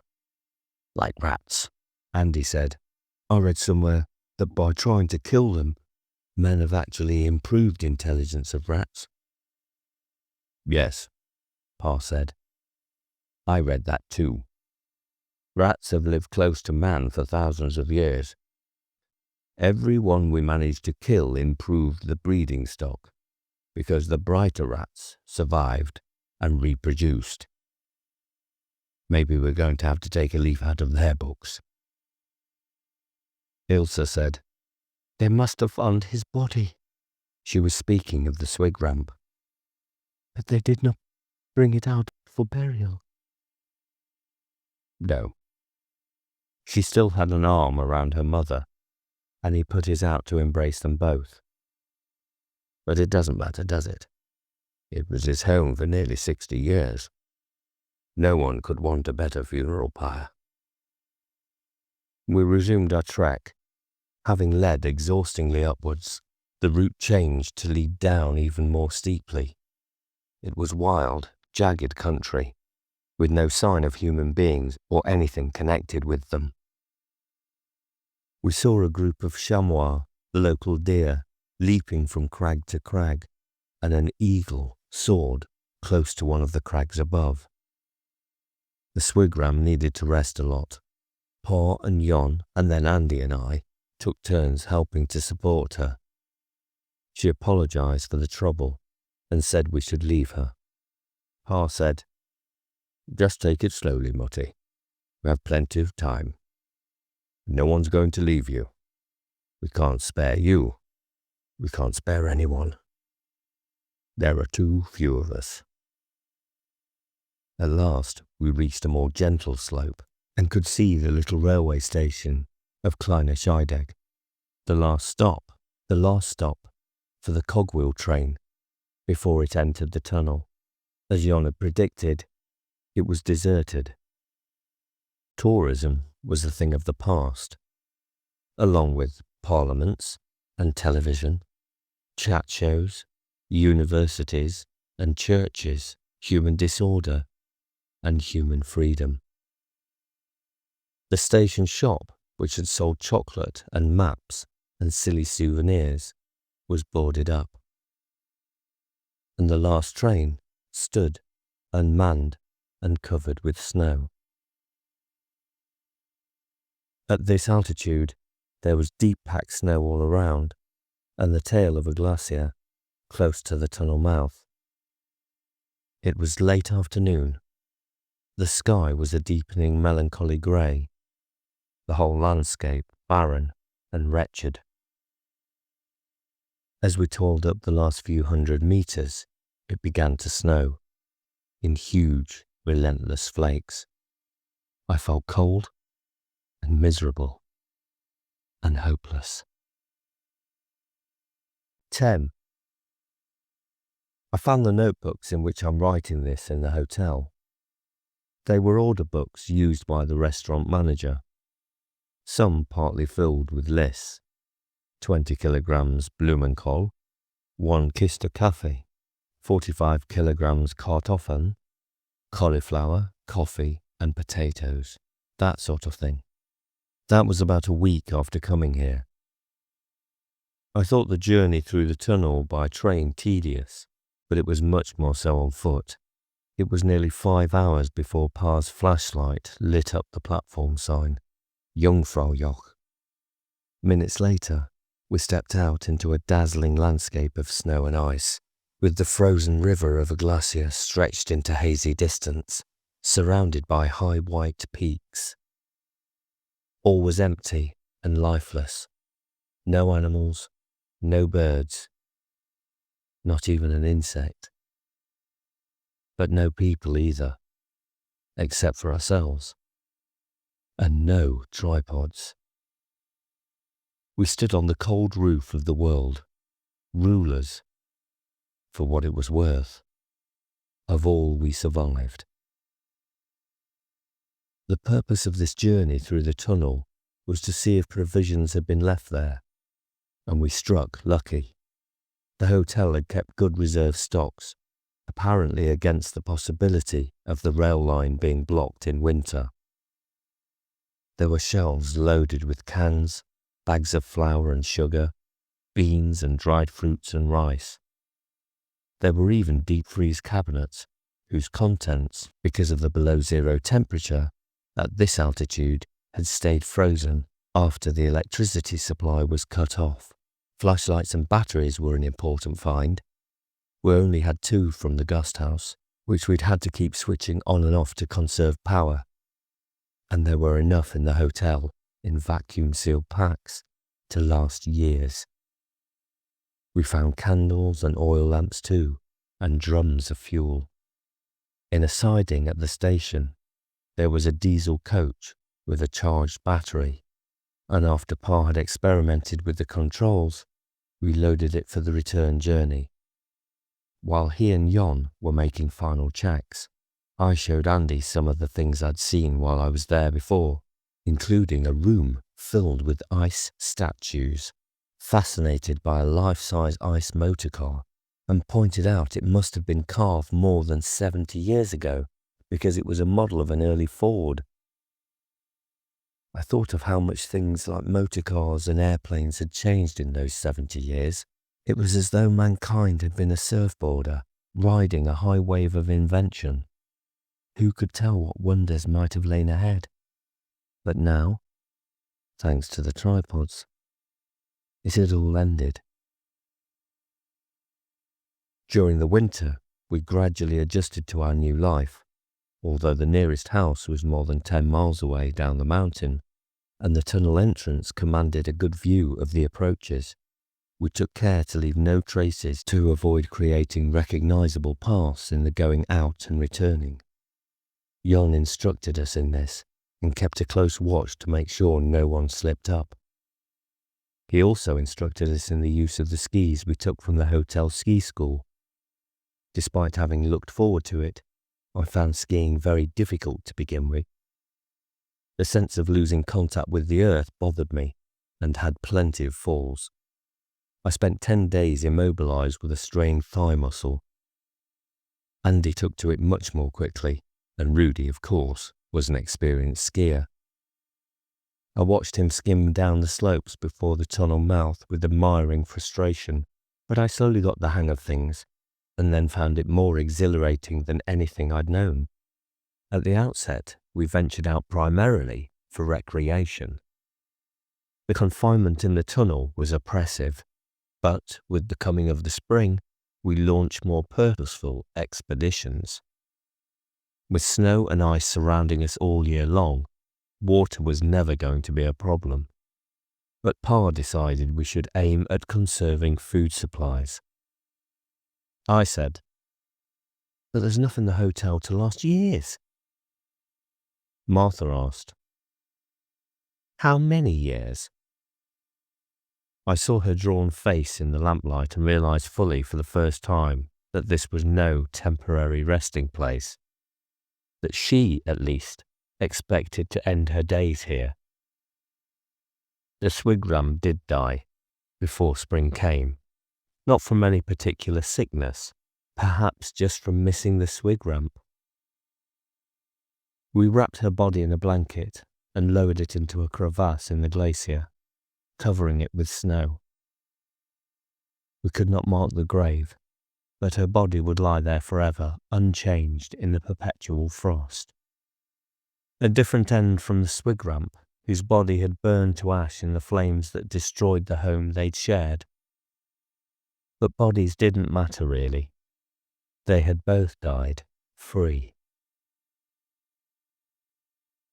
So we started expeditions to get food. We aimed at isolated houses, travelling long distances to find suitable targets. In some cases, we were able to raid larders or take hens or eggs while the owners slept. But there were times when people wakened and had to be intimidated by the sight of Jon's shotgun. Fortunately, so far, we've not had to use it. It's theft, of course. We have no money to leave if we wanted to. But the people we steal from are capped, and we are as much at war with them as their tripod masters. On the third expedition, we found an uncapped girl in the house and stole her too. She was dubious at first, but eventually agreed to come with us. Her name is Hannah. She's a few months younger than I am, and has yellow hair that's beginning to darken. Her eyebrows are dark already, her eyes deep brown. She speaks English in a husky voice and with a German accent, but it doesn't irritate me the way Ilsa's once did. I find myself getting on with Ilsa better all the time.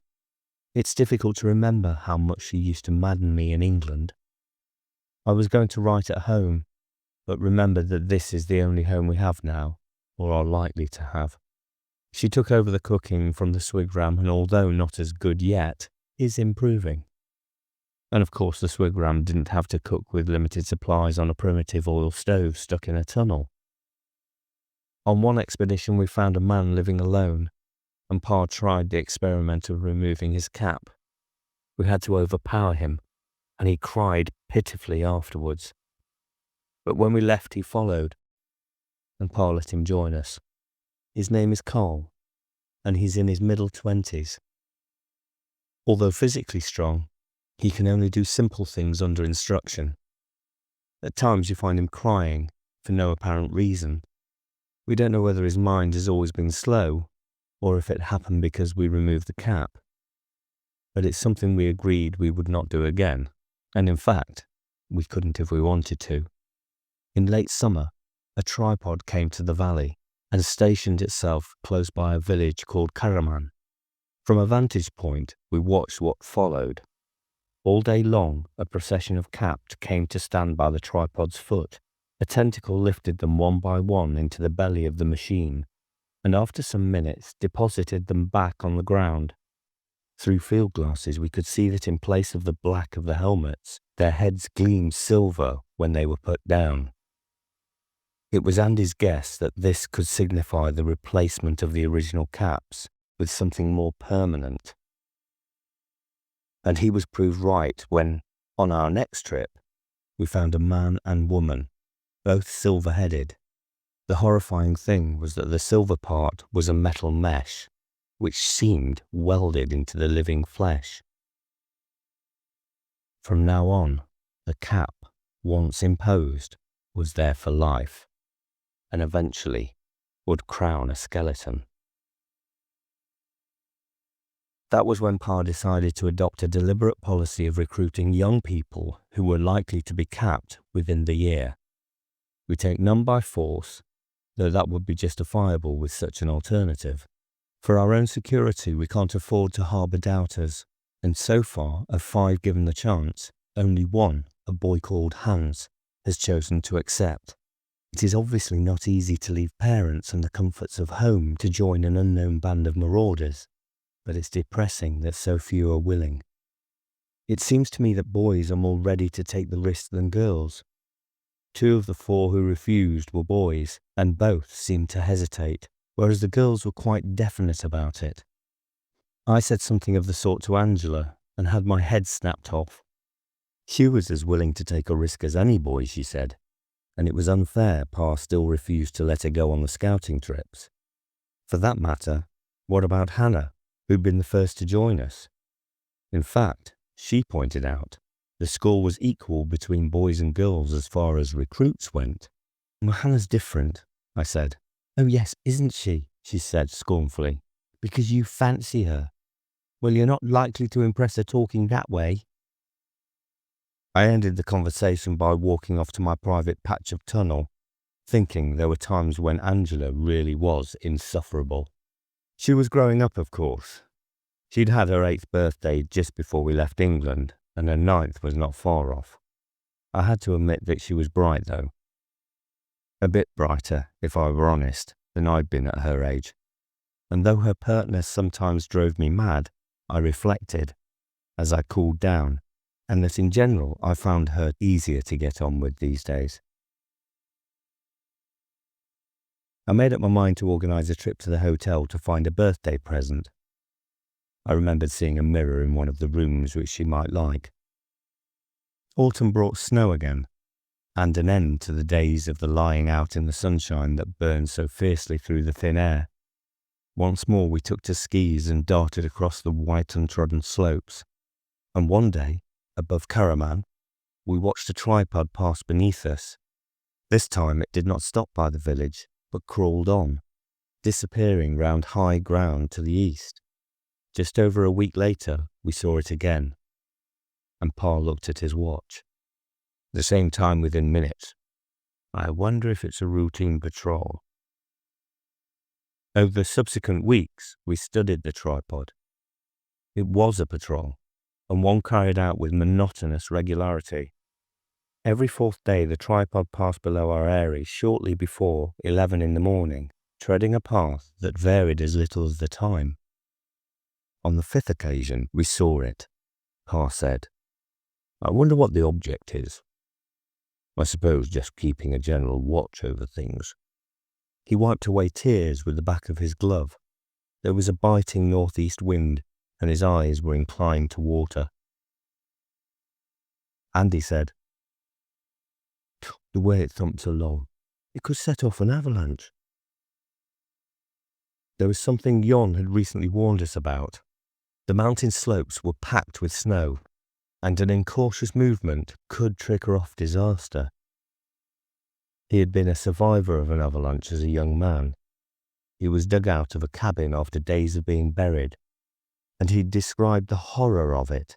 Thousands of tons of snow and rock hurtling down with the speed of an express train and the noise of 10.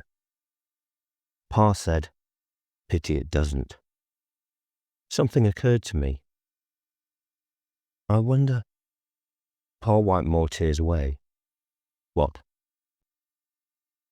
We know it arrives here at the same time, every 4th day. I looked down the slopes immediately beneath us, heavy with new snow. What would happen if someone fired a shotgun into that, just as the tripod was passing underneath? Jon, who suffered from rheumatism, which sometimes crippled him for days, had not been with us that morning. He closed his eyes, listening to what Pa said. It is possible, but not easy to say when avalanche is. Ripe, is it? Not easy to guess path it takes. But worth trying. Jon paused before replying. We'll take care no one finds us, make no tracks. But if we try, and it not work, perhaps they will come look for us. It was something to consider. The tripods themselves, unwildly as they were, could not invade our mountain fastness, but they had silver-headed slaves at their disposal, in virtual endless numbers. If in failing we showed our hand, they could use them to track us down. And once they did, though we might defend the tunnel entrance for a time, our fate was certain. For days we argued the question. Martha and Ilsa were vehemently against the idea. Jon more calmly opposed. Most of the younger ones were for it, with varying enthusiasm. Angela demanded to be one of the party carrying out the attack. For my part, I thought what Jon had said made sense. I could imagine what it would be like being trapped and besieged in the tunnel. Our present life was not too bad, and you could say we were making progress. With the spring, we could start recruiting again. The sensible thing was not to take a risk that might destroy us. But being sensible wasn't enough. The hatred I felt for the tripods and what they had done to us was too great. Nor could I abide the thought of huddling here forever like moles, while our enemy stomped arrogantly through the valley. I wanted to attack. Next morning, Pa called us together in that part of the cave which was our general meeting place. Oil lamps hung from the hooks which Jon had screwed into the rocky ceiling, and an oil stove provided smelly warmth. He had with him a battery-powered radio we'd found at the hotel. Powerful, and with 6 shortwave bands. At the beginning, it had been possible to pick up occasional faint voices on it, sometimes too faint for the language to be distinguished. But the voices had died, one by one. It was months since anyone had bothered to listen. He said, "I stayed up last night, searching the airwaves. Nothing but tripod buzz." He was referring to the radio sound we assumed came from the tripods, an oscillating noise that didn't seem to have any coherent pattern. But that doesn't mean there aren't free men out there. There may be groups without transmitters, or afraid to use them for fear of being traced. But we have to act as though we're on our own, now and for the foreseeable future. We must act, that is, as though we're the last hope of the human race. He stopped and wiped his brow. I saw he was sweating, though it was not all that warm. I looked from his face to Martha's, Ilsa's, Jon's. Jon was the only one who seemed unchanged, but he'd always looked ancient. All the rest showed new signs of strain and tiredness. It was easier, I realized, for people of my age to adjust to confinement and hardships, and the lack of comforts, than for old people like them. What this means, Pa went on, is that everything we do is critical. Our first aim has to be self-preservation, but self-preservation wasn't enough. Aiming just at that, we could slip into a routine of caution and playing safe, which would progressively weaken us and, eventually, destroy us as totally as the tripods would have destroyed our cities. So our second aim must be to fight the tripods, without much hope for the immediate future, but as a means of keeping hope alive. That's why we go out to recruit the young, why we've brought in Hannah and Hans, and God willing, we'll find more." He wiped his face again. "And that's why I think we must attack this tripod, even if it means risking our own destruction. My personal instinct is to leave well alone, play safe. Martha and Ilsa and Jon feel the same way. But we're old and overcautious. The young are for attack, and the young are right." Ilsa said, "No, Martin, you must listen." Paul looked at her with a grim face. "I lead this group. I never saw myself as a leader. There it is. In a situation like this, someone has to, and a leader has to command confidence and consent.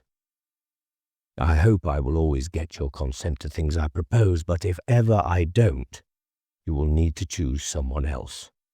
A silence followed. Everyone knew there was no one who could take his place. Eventually, when he was too old, someone would. But that was a long time in the future. Maybe Andy, I thought, looking at him across the cave. I looked at Hannah with the lamplight shining on her hair. Or maybe me. A lot of things had changed. Not just in the world outside, but in me, to make that believable. "The day after tomorrow," Pa said. "That's when the tripod's due again." The party consisted of Pa, Andy and myself. Jon had given us a further warning. Our aim was to start an avalanche below us, but there were slopes above which were also overcharged with snow. The shock might start another higher up that could overwhelm us. Setting out, Pa said if we didn't come back, the others were to take orders from Martha. He kissed Ilsa, holding her a long time. She came to me then and said, "Take care, Laurie." She was looking at me, and there was a tear on her cheek. She made no move towards me, but I went forward and kissed her too. "I will." We moved into position on a clear morning, with sunlight sparkling from the peaks and the surface of the lake below. Then came the waiting, only for an hour, but seeming much longer. At one point on a slope to the west of us, a minor shift of snow looked as though it might be the start of a natural avalanche, but as we held our breath, the slide checked, and all was still again. Pa looked at his watch for the 100th time. At that moment, following the same path round a spur of rock as it had on previous occasions, the tripod came in view. 300 or 400 meters below us, and more than twice that to the west. Now Pa faced the crucial problem of judging the moment to fire Jon's shotgun. Rising to his feet, he pointed it at the snow slope. The tripod was coming on in its awkward, skittering motion, a metal spider that had lost all but 3 of its legs. From up here, it looked small, unthreatening. How deceptive that was. Across the valley to the north, we looked at a wasteland of white peaks, but beyond them lay what had been great cities, and the simple reality of this metal beast stalking unchallenged through a remote alpine valley was the measure of our humiliation. I thought back to the early days, and Wild Bill talking about close encounters of the absurd kind. Whatever bizarre creatures had launched the tripods, no one had taken them seriously, until it was too late. No, not too late. I wouldn't accept that. As long as even a handful of men and women survived free, hope lived. And Paul was right. We must risk everything to fight them, for without fighting, everything was lost. I saw his finger crook in the trigger guard. It was too early. The tripod was 100 meters short of the point the avalanche would hit. I wanted to cry out, tell him to hold fire, Then the shotgun went off, its thunder shattering the still cold air. And nothing happened. The snow remained even, undisturbed. Below, the tripod continued on its twisting way. Pa fired the second barrel, and thunder reverberated again. I heard Andy whisper, "Move! For God's sake, move!" Then slowly, very slowly, the surface rippled, and the snow started to slide. It gathered speed only gradually, moving at a child's walking pace to begin with. That was when I felt sure that instead of firing too soon, Pa had left it too late. The tripod came steadily on, varying neither pace nor path. It would be past by the time the wave of snow arrived. I felt like weeping with anger and despair. Go on. Go on. That was Pa. I heard myself echoing him. Go. Go. As though urging the mountain, the planet which had borne us, to come to our aid. We were all three crying out, shouting for help to the empty sky. And the avalanche was gathering force, spreading, foaming up out of itself, tossing huge boulders into the air as though they were specks of gravel. It looked as though the whole face of the mountain was on the move. The sound, as Jon had said, was titanic. 1,000 giants bellowing wrath.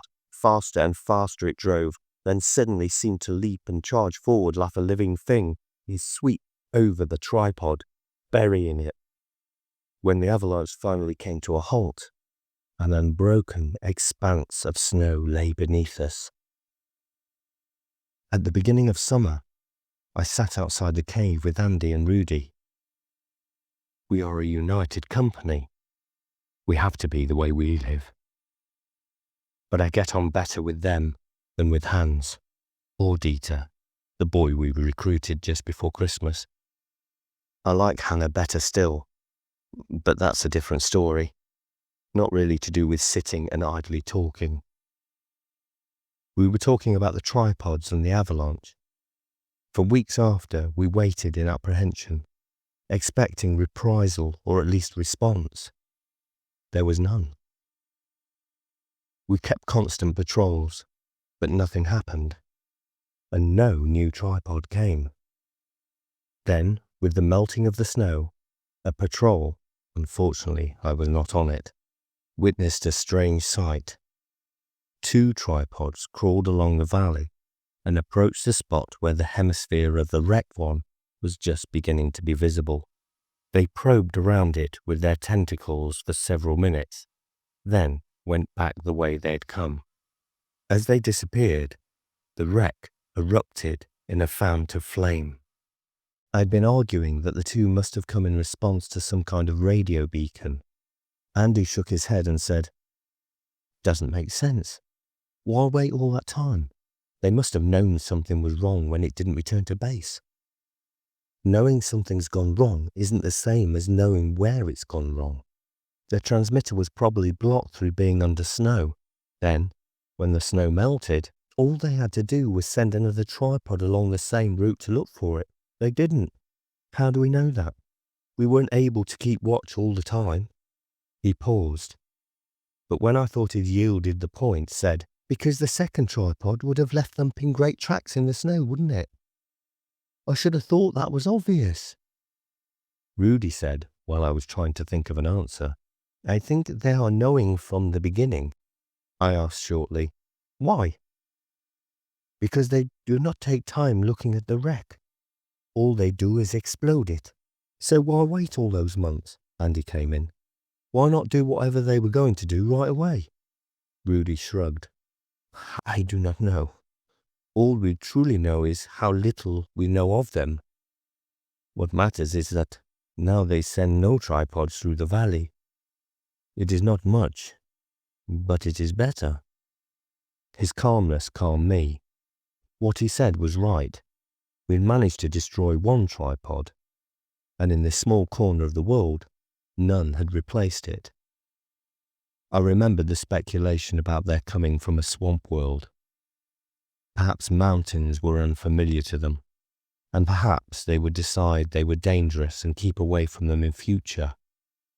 It was a small victory, but something to build on. No one spoke for several moments. The sun scorched overhead. Around us, the green grass was studded with a dozen different colours of summer flowers, and above, against a strong blue sky, a pair of yellow butterflies slowly waltzed. A lazy day. The sort of day for a game of tennis, a bike ride, fishing maybe. Then back home to a shower, tea, television. Andy said, I like the idea of this extended patrol Martin was talking about. They all called Pa Martin these days, though certainly not from lack of respect. Everyone listened carefully when he spoke, but he talked to me more than the others, and I called him Pa. Rudy said, Yes, we will make more recruits if we go further. And yet what a lot there was to build. I could see no end in our lifetimes, perhaps not in centuries. At least, though, we've made a start. I wondered about those who would come after. If maybe one day 3 like us would lie on the hillside in the sun, watching butterflies, as we were doing, but able also to look towards a day which would see humanity free again. Our job, my job, was to lay the foundations which could make it happen.